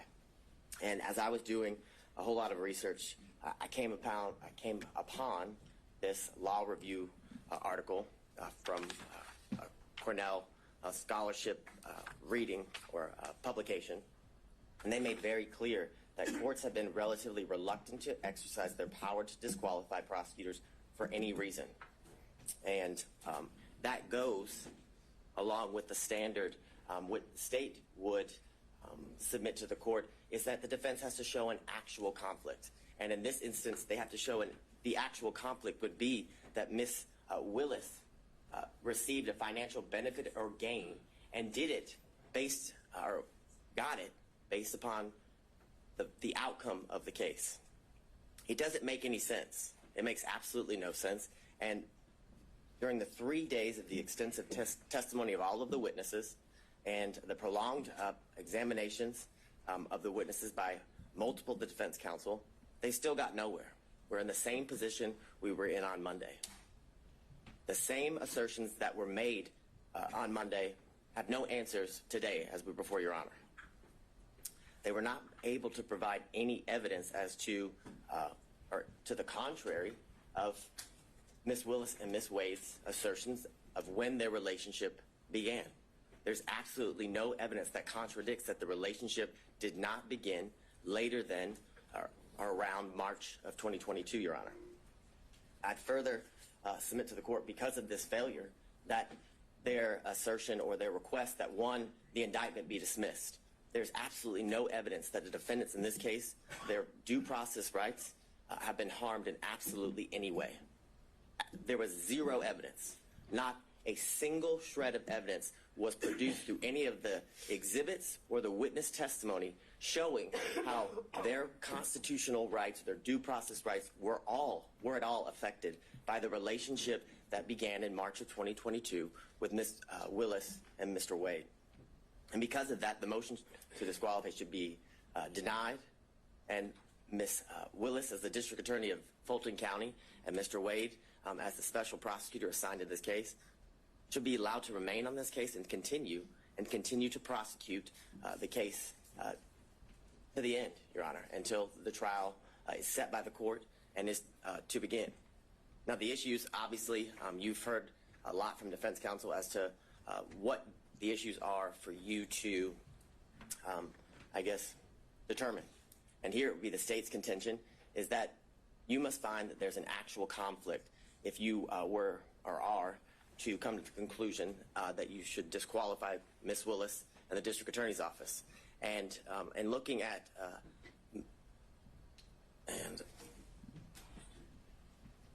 what I think you're talking about, is this Ventura? It's McGlynn v. State, McGlynn v. State, 342 Georgia Appeal 170. It's a 2017 case. In that case, as it talks about the standard of proof that the defense, or the burden that the defense must show and go to show an actual conflict, is they say it's a high standard of proof, which is definitely not a preponderance of the evidence, which is a much lower burden for any party who's trying to meet that standard of preponderance.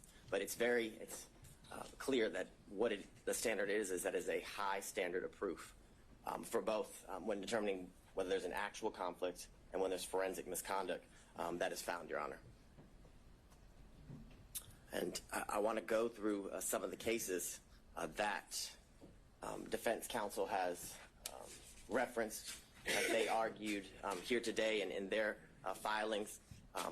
And I guess the bright line standard, or the standard and the grounds for which disqualification is appropriate for Your Honor to be determining in all of the cases as it relates to disqualifying the elected district attorney is you either find that there's a conflict of interest or that there's been some sort of forensic misconduct.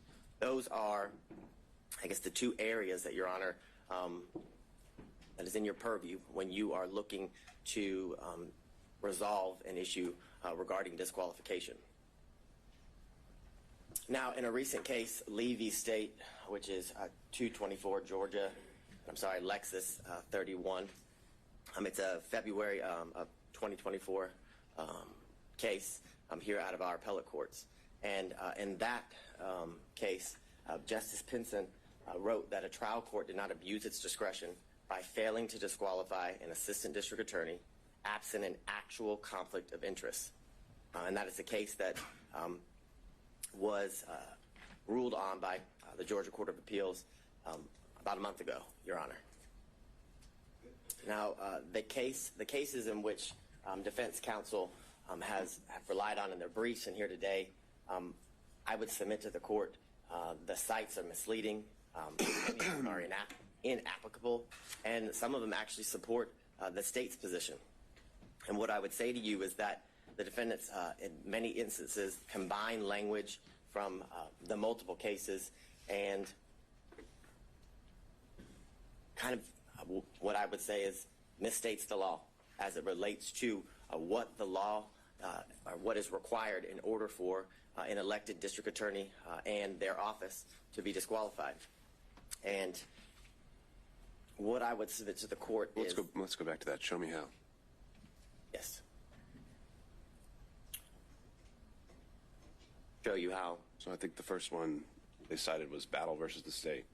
Certainly a conflict of interest or the appearance of impropriety can be the grounds of disqualification.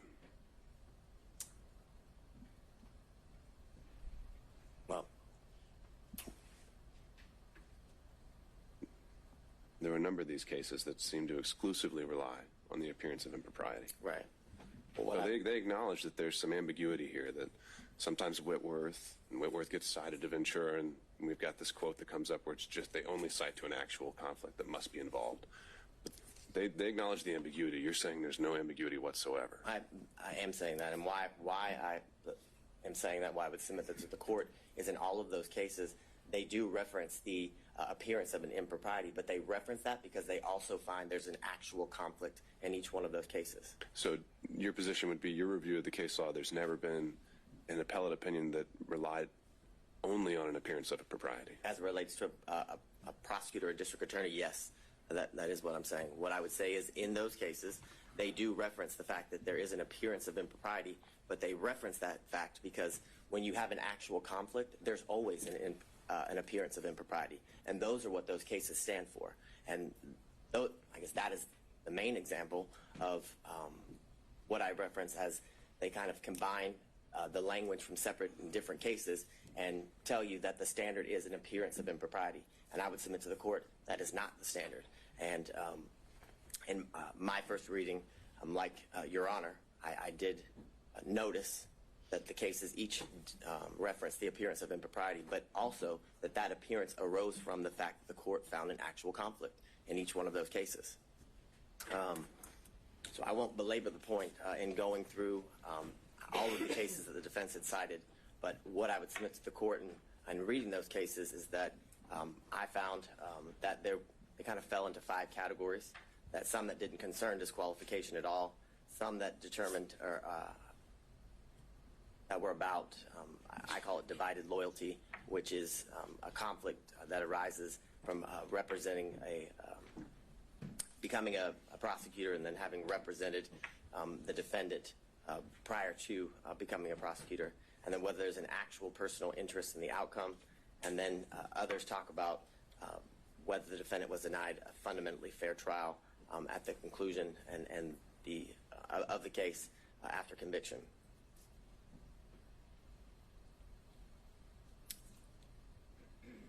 And these are some of the cases that defense counsel had cited within their brief that had absolutely no application to the issue that we're here before Your Honor today.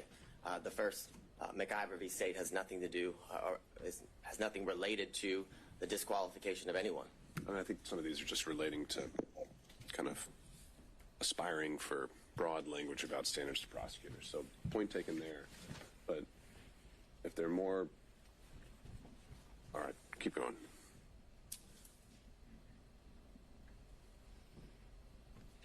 So as it relates to one of the cases that was referenced here earlier and is also referenced in some of the briefing by defense counsel is the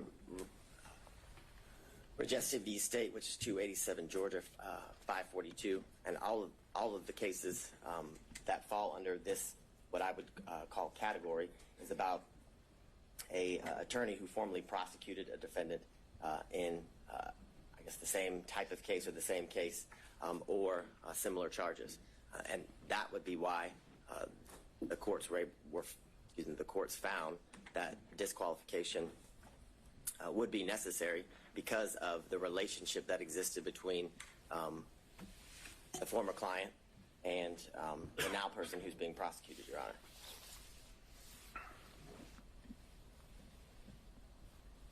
The next series of slides just goes through what has been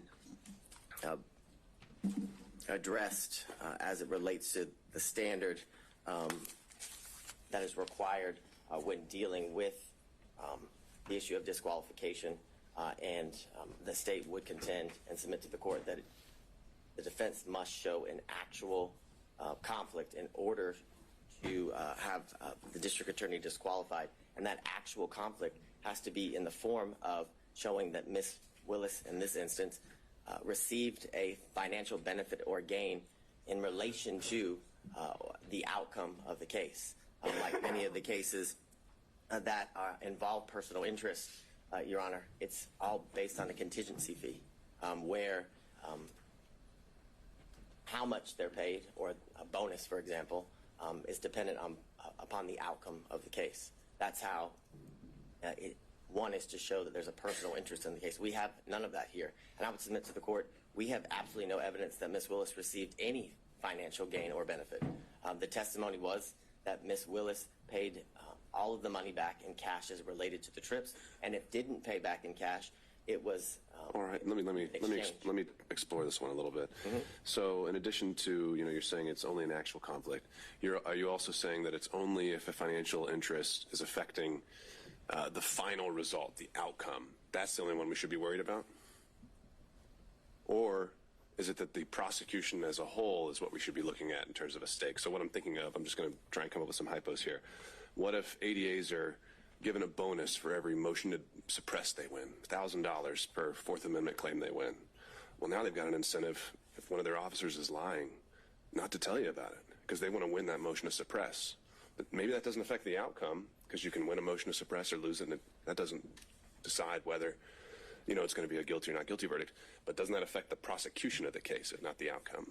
Yes, I would definitely agree that that would be an instance where disqualification would be necessary and appropriate, because it's a situation that involves a contingency fee, and I would submit to the court that it actually does end up affecting.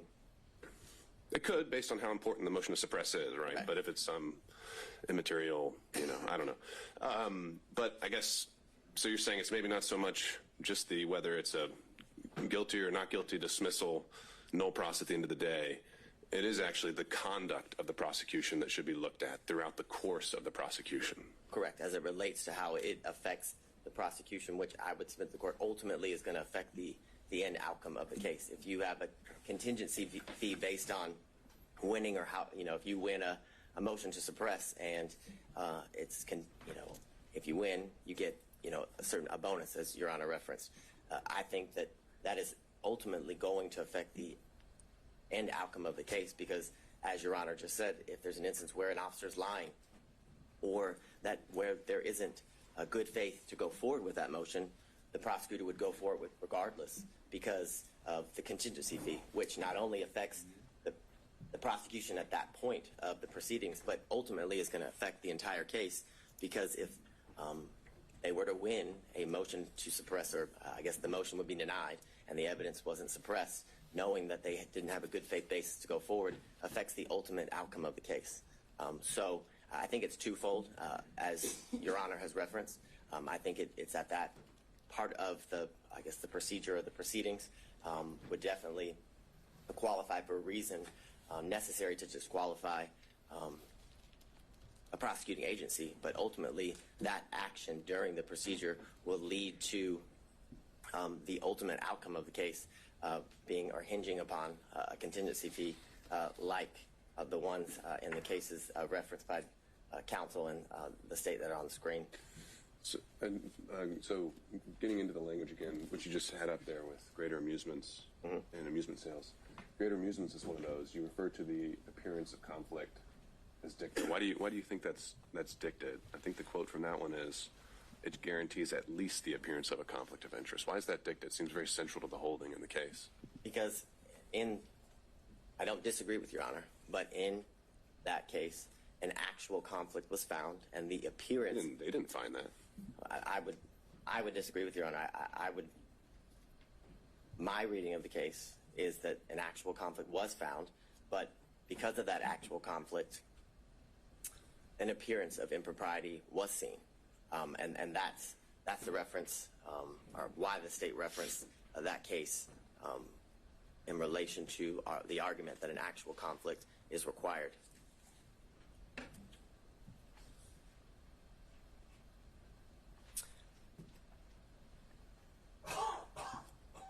In the series of cases, Young, that was referenced by defense counsel, as well as Nichols v. State, are both instances where there's a personal interest in the case due to the situation and where at one point they were opposing parties.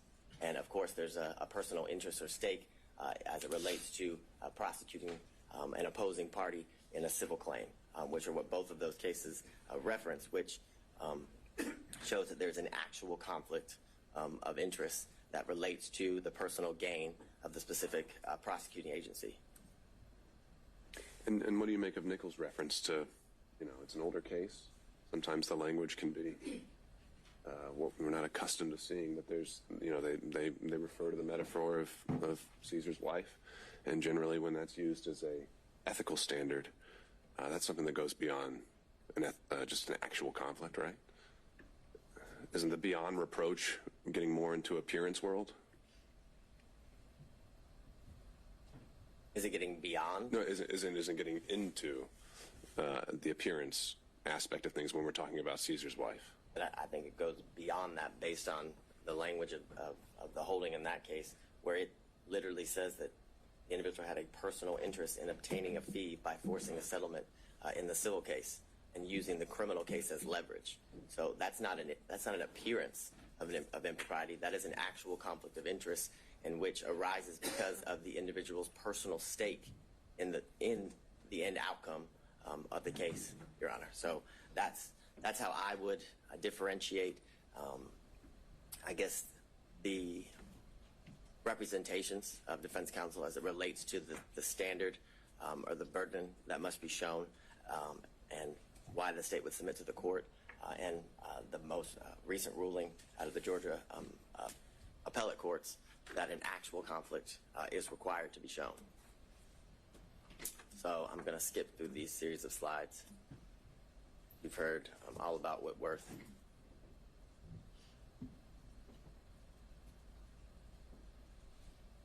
So I go back to what we referenced earlier, what's been referenced by all parties, that the grounds in which a district attorney can be disqualified is where a conflict of interest is found, and where there's forensic misconduct that is found. Those are the two grounds that are to be, I guess, are within the purview of the court as it relates to the issues here. And again, I go back to the most recent case that was Justice Pinson wrote about, and that there must be, that by failing to disqualify the assistant district attorney absent an actual conflict of interest. I think the language there is very clear, and I think it's very controlling, and I think it's purposeful, I would submit to the court, because an actual conflict of interest is what is required in order for a district attorney to be disqualified, because the cases make very clear, and through the precedent relating to this issue, that a disqualification of a district attorney is the last, for lack of better words, ditch effort that should be exercised as it relates to the court in curing certain conflicts that may arise. I think the case law is very clear that every effort is supposed to be made instead of, or I guess in lieu of, disqualifying the district attorney unless an actual conflict of interest is what's found, Your Honor. And it can't be cured.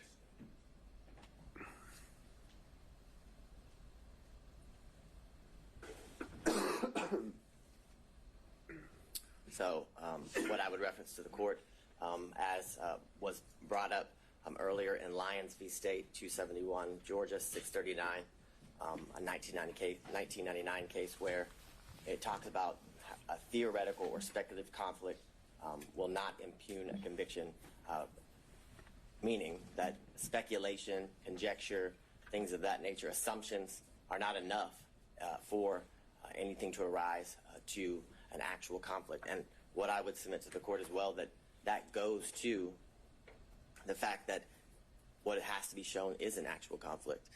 If it's speculation. Is there any qualifier there, though, that's in a post-conviction context? So we're talking about, competent evidence. We're obviously in a pretrial phase here. I've wondered how much import to give that sentence when we're in a pretrial realm. That's assessing whether to overturn a conviction, and usually that's kind of an entirely different standard where we assess as a totality. Was there a fair trial? Is there harmless error? I know there's no harmless error when it comes to disqualifications, but just a thought, if you have any reactions. Well, I think what Your Honor just said is pretty on point in the sense that if it's found that if the trial court either applied the wrong standard or should have disqualified the district attorney, it leads to an automatic reversal, like you said, and it goes back to the trial court. And I think that is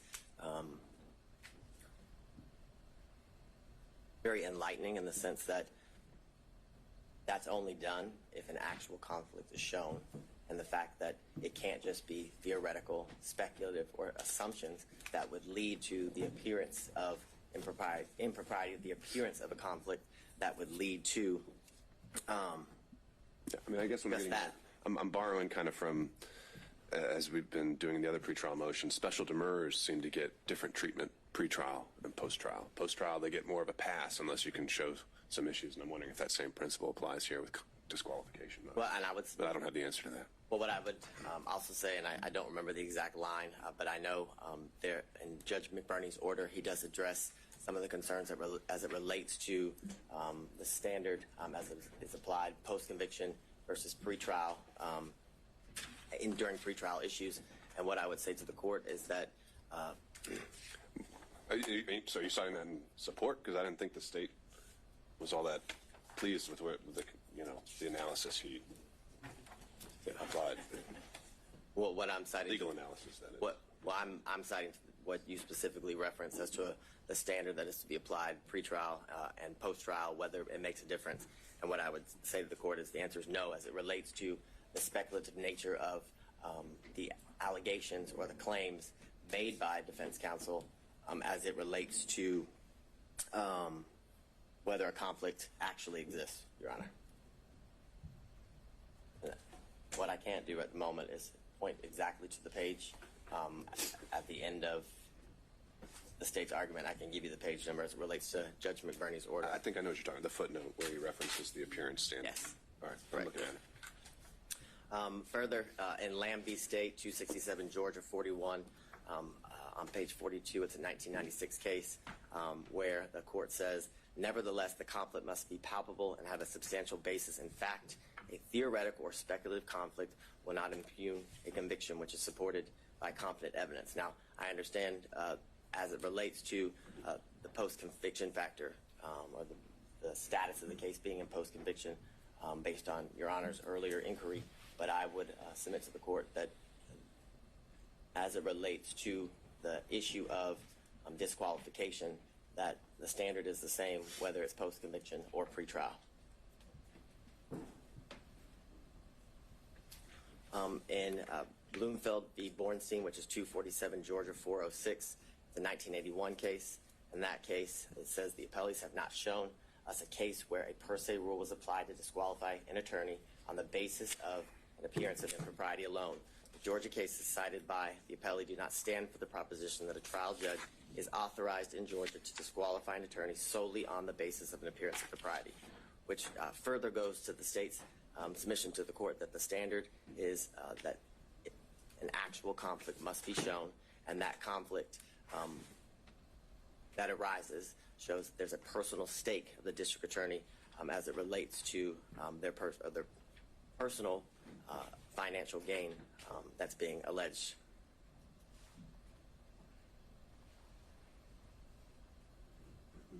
So in the case that's been referenced by all parties here today, Whitworth v. State, 275 Georgia, Appeal 790, to the 2005 case. In that case, it says Whitworth's complaints are largely based on speculation and conjecture. Applying any evidence standard to the record, it is clear that the trial court did not abuse its discretion in denying Whitworth's motion to disqualify Morgan based upon his personal interest in his conviction. Aren't we past the speculation and conjecture aspect of this, though? I mean, the original and the core of the financial allegation was that there is a relationship and that money has changed hands. There's maybe still an open question of where the ledger stands, but I think it was conceded that that balance could run in one way or in the district attorney's favor. Is that contested? Yes. What's not contested is that a relationship did develop between and that purchases were made back and forth. That's the state's position. That is the state's position, but they were made back and forth. The purchases were made back and forth, either to equal the money that was spent by one party or the other, and if that wasn't done, cash was exchanged in order to equal the costs that were paid by either one of the parties. Right. But that's a facted issue, whether it was, split even, or whether it goes a little bit one way or another, or whether it's all the way $10,000 one way or another. That's a facted issue as a result of the hearing, but it's no longer just the theory that money changed hand is no longer speculation or conjecture. Well, I agree that money actually changed hands is not speculation and conjecture, but whether that money that changed hands had any financial benefit or gain to the district attorney, that is all speculation and conjecture. I would submit to the court. Absolutely all speculation and conjecture to harass and honestly embarrass the district attorney based on some of the questions that were asked that had absolutely nothing to do with the proceedings that we were here. For example, the lien on her alleged house, that was highly irrelevant, had nothing to do with the proceedings and the exchange of money between the district attorney and Mr. Wade. The point of that line of questioning was to, again, embarrass and harass the district attorney in a way that was very public, and in a way that was to impugn her character as it relates to that line of questioning in front of the court, in front of anyone watching the proceedings as it unfolded. And the language in Whitworth, I would again submit to the court, requires that an actual conflict must be shown, which is why the reference to speculation and conjecture is again a reference, because speculation and conjecture leads to or equals an appearance of impropriety, not necessarily an actual conflict, which I submit to the court is what is required based on the case law.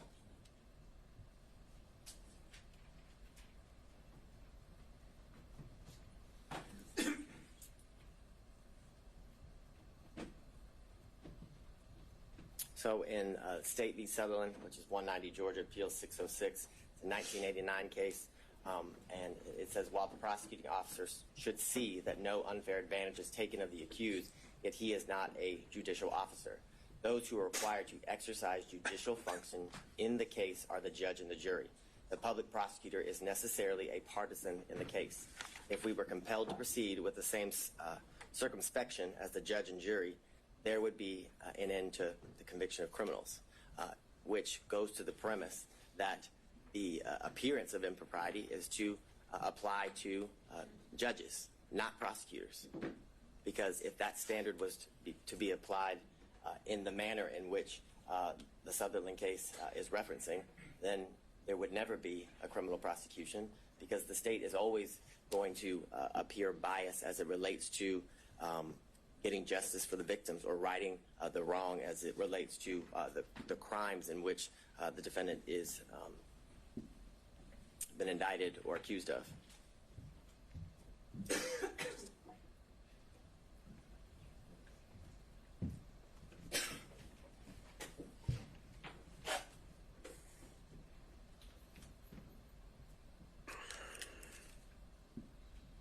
So I want to move into I guess the evidence that Your Honor saw and heard during the last couple of days, 3 total days of testimony.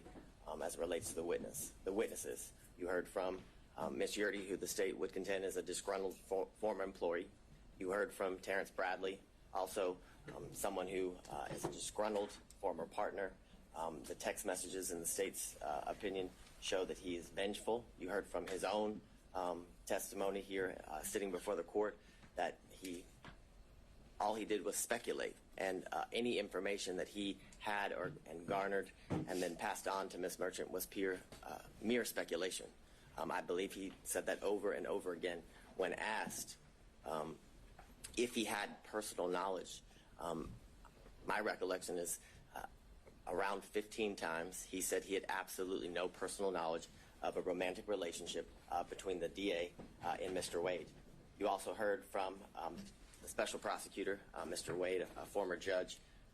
You heard from the 80th governor of the state of Georgia, Roy Barnes. You heard from the first female elected district attorney of Fulton County, and you heard from her father, who was a 40-plus year practicing attorney in good standing when he left the practice of law. And what I would submit to the court is that Ms. Yurdy's testimony was nothing more than inconsistent at best, based on what I referenced to the court earlier as it relates to the representations that were made by her counsel prior to. Are those in evidence? Would his responses during a motion to quash, which weren't subject to cross-examination by defense attorneys, weren't even part of the evidentiary record of the hearing? Again, I'm just kind of puzzled by that.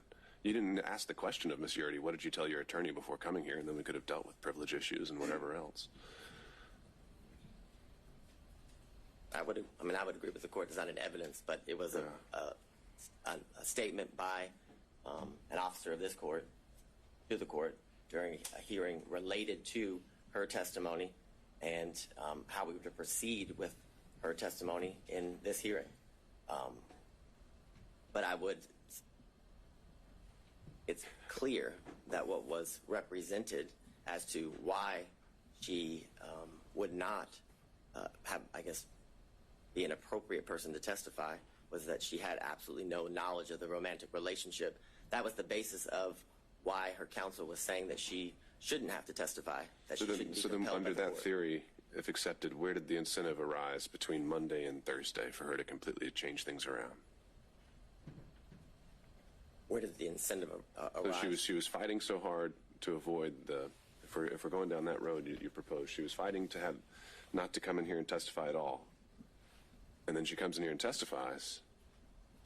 Why would she have testified the way she did if she didn't want to testify so strongly? If we're going down this road of trying to just gauge her interests and these kind of things, I don't know if I'm quite following that theory.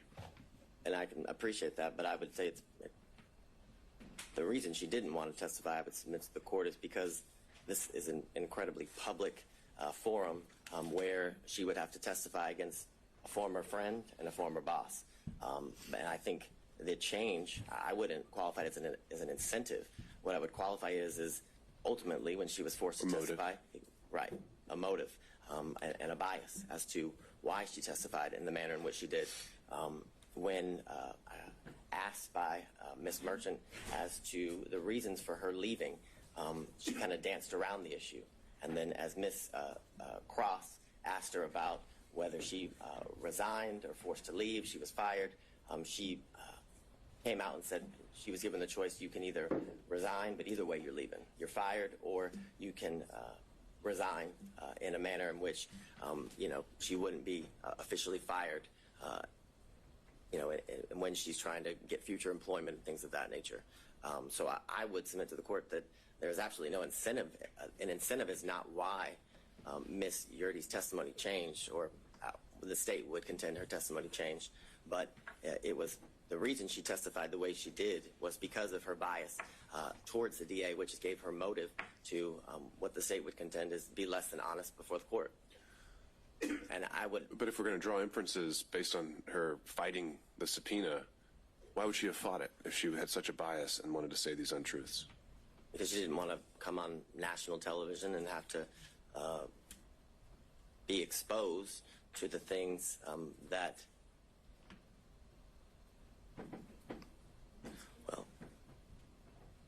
I don't know anybody who wants to testify before a court in a normal trial, a normal proceeding, but one of what I would qualify in this high profile of a nature where everybody would be able to watch and learn what she has to say as it unfolds in the courtroom. And I'd further submit to the court there is reference to she left the DA's office in the text message that were submitted in, I believe, what is it, Defense Exhibit 39, that it's because she released confidential information in the DA's office, from the DA's office, that led to her firing, that she wasn't. And I know I'm just because it's more conversational, which I appreciate. I know I might be getting you off script, so I don't want to use up all your time if you need to get through some other things. Next, Terrence Bradley, and I believe the one thing that the state and defense counsel can agree on, that he was less than honest at times during the proceeding and during his testimony. He, when pressed or asked by Mr. Sadow why he was fired, he basically chalked it up to a dispute between partners in a business. But when pressed by Ms. Cross, it was clear that that wasn't the reason. And what I would submit to the court, what has been referenced by defense counsel as baffling as to why the state would go into such a topic area. The state, as all counsel has when appearing before the court, has a duty of candor. And when Ms. Cross knew she was going to have to cross Mr. Bradley, she knew he lied. And she had a duty of candor to the court, in the state's opinion, to expose that. More importantly, it goes to his credibility and the statements that had been represented by defense counsel that he allegedly had made in the past. So it was important to bring that to the court's attention, because when a witness is testifying, the court is assessing their credibility and determined to whether to believe the veracity of the statements made by the witness or not. So that is the most important factor when determining whether somebody is telling the truth or a lie. Furthermore, he reluctantly, when pressed, finally admitted that he paid off the assault victim. Eventually it started with an escrow account and led to he did pay off the victim in that case. He testified over a span of 3 days, and like I referenced to the court, he must have said 15 times that he had no personal firsthand knowledge as it relates to the relationship between Ms. Willis and Mr. Wade. More importantly, when pressed by counsel, he could not pinpoint a time in which he knew that the relationship occurred. There were many instances in which he described that very well could have fallen within the time frame that was testified and by both Ms. Willis and Mr. Wade as it relates to the relationship beginning or transitioning into dating in March of 2022 and into the end of the relationship in August or the summer of 2023. And as I referenced to the court, the statements that Mr. Bradley made, the state would contend are inadmissible hearsay as it relates to the statements that he was pressed and asked about what Mr. Wade told him, because Mr. Wade was never confronted with those statements. And in order for impeachment to be proper, he must be confronted with the specific statements that are alleged to have been made in order to impeach him. Again, Mr. Bradley had every motive to lie. I believe the text messages are kind of clear, are very clear as it relates to his disdain towards Mr. Wade, which due to the fact that he was expelled or exiled from a thriving law practice, and it was clear that the practice and Mr. Wade sided with the alleged sexual assault victim, which is clear he assaulted her due to the fact that he paid her off. As I referenced earlier, Ms. Merchant represented to the court that Mr. Bradley had personal firsthand knowledge basically of it all, of everything, and that he would be able to basically be an impeaching machine. I think Your Honor referenced him as the star witness when you were addressing the claims that were made by Ms. Cross in relations to Ms. Merchant's representations to the court. And what I would submit to the court is that all Mr. Bradley's representations as it relates to whether or when the relationship between Ms. Willis and Mr. Wade began, and whether they cohabitated, because that was a promise that was also made, that he would be able to impeach the investigators as it relates to cohabitation, was mere speculation, gossip, and innuendo. And this is, Your Honor. The impression I got, and we can correct this while we're all here together, is that Mr. Bradley directly overheard a statement from each of these individuals that they could be impeached with. Ms. Merchant, is that accurate? Directly overheard. Which ones are we talking about? Well, essentially, that kind of seemed to be all of them. You had said Allen, Bond, Young, and then the investigators, Hill, Green, and Ricks, could all be directly impeached by statements overheard by Mr. Bradley. Yes. In reference to your question, the unequivocal answer was yes.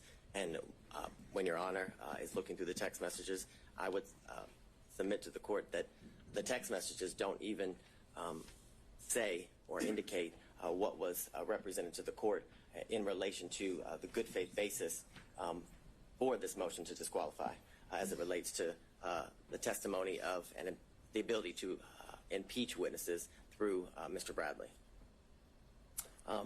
What's been referenced by all counsel is Mr. Bradley's assertion of absolutely as it relates to whether the relationship existed prior to Mr. Wade's hiring. And the question in itself involves speculation, because it asks, do you think it started before she hired him? And he says absolutely. He doesn't say he knows.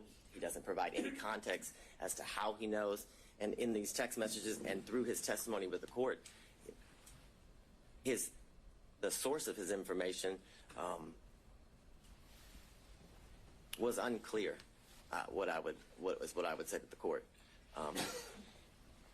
as to a lot of things, other than the one conversation that allegedly occurred between Mr. Wade and Mr. Bradley, and I would submit to the court that that conversation never occurred. That would be the state's contention. And how do we know that? We know that because that conversation was not confronted, or Mr. Wade was not confronted with that conversation. And that is evidence circumstantially, and I'd even say direct, as to that conversation not existing. Because based on the representation made by defense counsel, it would be clear that that would be a conversation that would have been relayed to, because it wasn't privileged, as Your Honor found, that would have been relayed to Ms. Merchant. And if that conversation happened, you better believe that would have been a conversation that defense counsel would have confronted Mr. Wade with and against. And the reason they didn't do that was because it didn't exist. Again, you heard from Mr. John C. Floyd III, the district attorney's father. As Your Honor heard, he was a well-respected member of the legal community for over 40 years. But the importance of his testimony was to provide the court with corroboration as it relates to the years leading up to the relationship that transitioned into dating between the district attorney and Mr. Wade. What he testified to is that he moved into her South Fulton home in 2019. The evidence of his moving into that home at that time was his Georgia driver's license, official government document. He further testified that not only did it wasn't that just Ms. Willis and himself live at the South Fulton home, but that he often would see on numerous occasions the significant other of Ms. Willis that was not Mr. Wade. He referenced that that person had a nickname of Deuce, and that he kept a lot of his belongings in the garage of Miss Willis. He specifically said he kept a lot of his disc jockey equipment, is how he referred to it when before the court. He made very clear that he had never seen Mr. Wade at the South Fulton home that is owned by Miss Willis. He made clear that he lived in that home with Miss Willis and Miss Willis alone, other than her two daughters who would occasionally visit that home until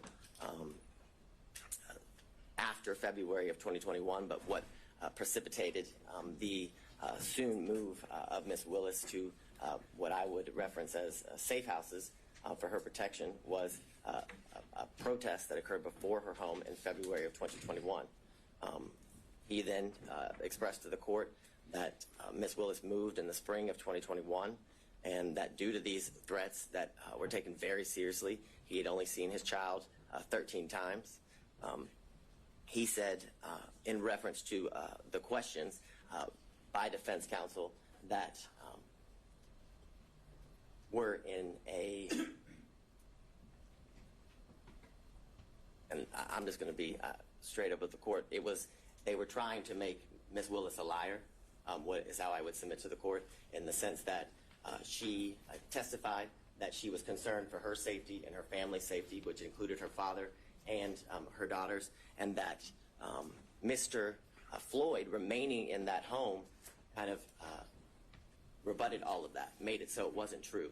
But he testified that he stayed in the home because it was a home that she had put her blood, sweat, and tears in and was able to buy, and that he stayed in the home because there was constant officer presence. He told the court that he bought extra security equipment. He even went as far to tell the court that he slept in different rooms on different nights because he felt his safety was in such a concern. So I would submit to the court that line of questioning was done in an attempt to discredit Miss Willis, but failed. Would be this, how the state would characterize it. Then he testified about the first time that he did meet Mr. Wade, which is in 2023 here at the district attorney's office, and he talked about how he kept cash in his home and why Miss Willis kept cash in his home. And what the court should take note of is the state didn't ask Mr. Floyd about the cash in his home. That came out through the cross-examination of defense counsel. So there was, I guess, an implication that Mr. Floyd only did so due through his preparation with the state and his hearing and seeing news articles and clips related to the testimony that had occurred prior to him. But I would submit to the court that it's telling that that information came out through questions that were asked by defense counsel, which gives credibility to the statements that were made. And he further explained as to why he taught his daughter to keep cash in the home as it relates to financial independence and having a safety net. It was further testified that he had multiple safes and that he gave Miss Willis his first lockbox, or her first lockbox, for situations as she described when she was testifying. And what I want to make clear is during Ms. Willis's testimony, it was pressed about the cash and where she kept it, and did it follow her, where she laid her head, and things of that nature, trying to further discredit the practice that she had as it relates to keeping cash in her home and why she had the ability to pay cash to Mr. Wade and other people and for other situations. And what the court should take note of is that there was no evidence that controverted that at all. Where was the evidence that controverted Miss Willis's claim and practice of keeping cash in her home? There was none. In fact, the only evidence is it was substantiated through the testimony of her father, Mr. Floyd.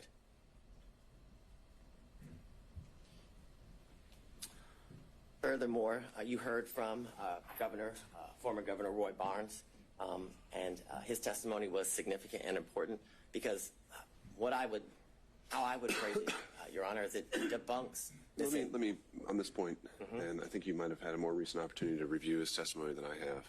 You say on the slide that she was the first choice to lead the prosecution. Was that actually his testimony, or was his testimony that he was asked to come aboard? Did he use the words that he was asked to lead? Yes, it would be that's my recollection, that he was asked to lead the prosecution. He was asked to he was asked to fill the position that Mr. Wade is currently in, which is the lead prosecutor. It was said in that way as well as it relates to the testimony of Mr. Barnes. So I think it would be very clear.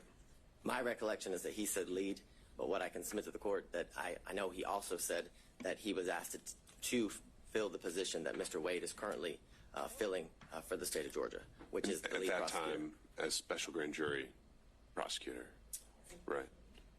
Yeah, the special, I guess, yeah, as the special prosecutor, lead the investigation, which led to the ultimate prosecution that we're here before Your Honor today. He also indicated that the reason he turned that job down was because it didn't pay enough. He said he had mouths to feed at his law firm, and that he also didn't want to live the rest of his life with bodyguards, because he had lived that for the years in which he was the governor of Georgia. Furthermore, he confirmed the qualifications of Mr. Wade, which I still find it quite interesting and confusing as to attacking Mr. Wade's qualifications, in that it's almost as if Mr. Roman's counsel is asking that the state put a prosecutor on the case that she sees to be more qualified to attempt to convict her client. It's an interesting argument, and it's one that makes no sense. Furthermore, if you were to believe the claims and allegations as it relates to Ms. Willis' personal stake in the prosecution, the receiving of financial benefits and gains, then you'd have to believe that she was also dating Roy Barnes, the former governor, and Gabe Banks, in addition to Mr. Wade. If she has this grand plan scheme in order to profit off of the prosecution of this case, because that's what they're saying. Or they're saying that she telepathically or prophetically was able to know that Mr. Barnes and Mr. Banks would turn down the position so she could then hire Mr. Wade. It's ridiculous. It's absurd, and it's desperate. It's a desperate attempt to remove a prosecutor from a case for absolutely no reason, Your Honor, other than harassment and embarrassment. This slide, and we've been through a lot of the testimony. And I should be clear there, it was not introduced in evidence that Mr. Banks turned her down, right? How's that part of the record?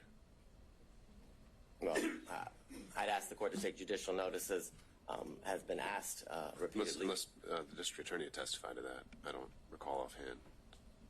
I will be frank with the court. I don't recall if Ms. Willis testified to that exact fact, but I know that Mr. Banks represented that to the court during Monday's hearing as it relates to the allegations that were made. I understand Your Honor's position as it relates to that. Just trying to make sure we know exactly what is in the evidence and is not, but regardless, I think your point is made. I think it's an evidence of the record as it relates to, I guess, the issues that led up to the actual hearing of this case. So I understand Your Honor's position, but it did come out during a proceeding that was prior to the actual hearing. This slide is just a chart showing kind of the testimony of both the district attorney, Ms. Willis, and Mr. Wade, as it relates to how they met, how or when Mr. Wade became the special prosecutor, when their relationship evolved into a romantic one, talking about the trips in which they took after their relationship evolved into one that became romantic, and when it ended. And what, again, I would submit to the court is that those facts were consistent, and the only person who contradicted that when the relationship started was Ms. Yurdy. And what I would bring to the court's attention is that it was represented to the court that Ms. Yurdy was a witness other than Mr. Bradley who could bring to the forefront this issue of cohabitation. And when pressed and when asked about it, Ms. Yurdy had absolutely no information as it relates to this alleged cohabitation. It was false. She said she had no information. She was asked about trips. She said she had no information about the trips.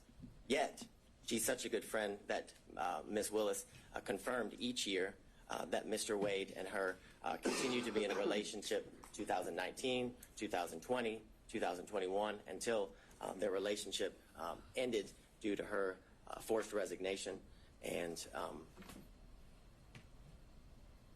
splintering of their friendship, Your Honor. I guess several exhibits obviously were tendered in. Most of them were exhibits that came from the sealed divorce of Mr. Wade and Ms. Jocelyn Wade, contracts for legal services, trip itineraries, and the text messages. And I would specifically reference prior to today, the only text messages that were before Your Honor were Defense Exhibits 26 and 27, which it's the assertion of defense counsel that what those show is that Mr. Bradley had information as it relates to the relationship starting prior to March of 2022, and that's just false. Those text messages do not contain that. It does not pinpoint, just as Mr. Bradley couldn't, when the relationship actually started. And furthermore, you have the testimony and the evidence of the text messages that it was mere speculation. If you, as Your Honor reviews the full chain of text messages, it is clearly Ms. Merchant and Mr. Bradley going through what I can describe as nothing else other than a mere fishing expedition between the two of them at first, because it's asked about certain members of the DA's office who would have information as it relates just specifically, for one, Ms. Young. It is asked whether she would have information, and he had no idea. He said he assumed, he was speculating. And that is the same as each person that was subpoenaed in reference in the text messages. All of that was speculation. And you know it was speculation because not a single one of them testified. That's telling. Because if it wasn't mere speculation, if it wasn't mere gossip, and if it wasn't mere conjecture, each one of those people who were subpoenaed would have been called to testify, like District Attorney Willis was, like Mr. Wade was, in order to be confronted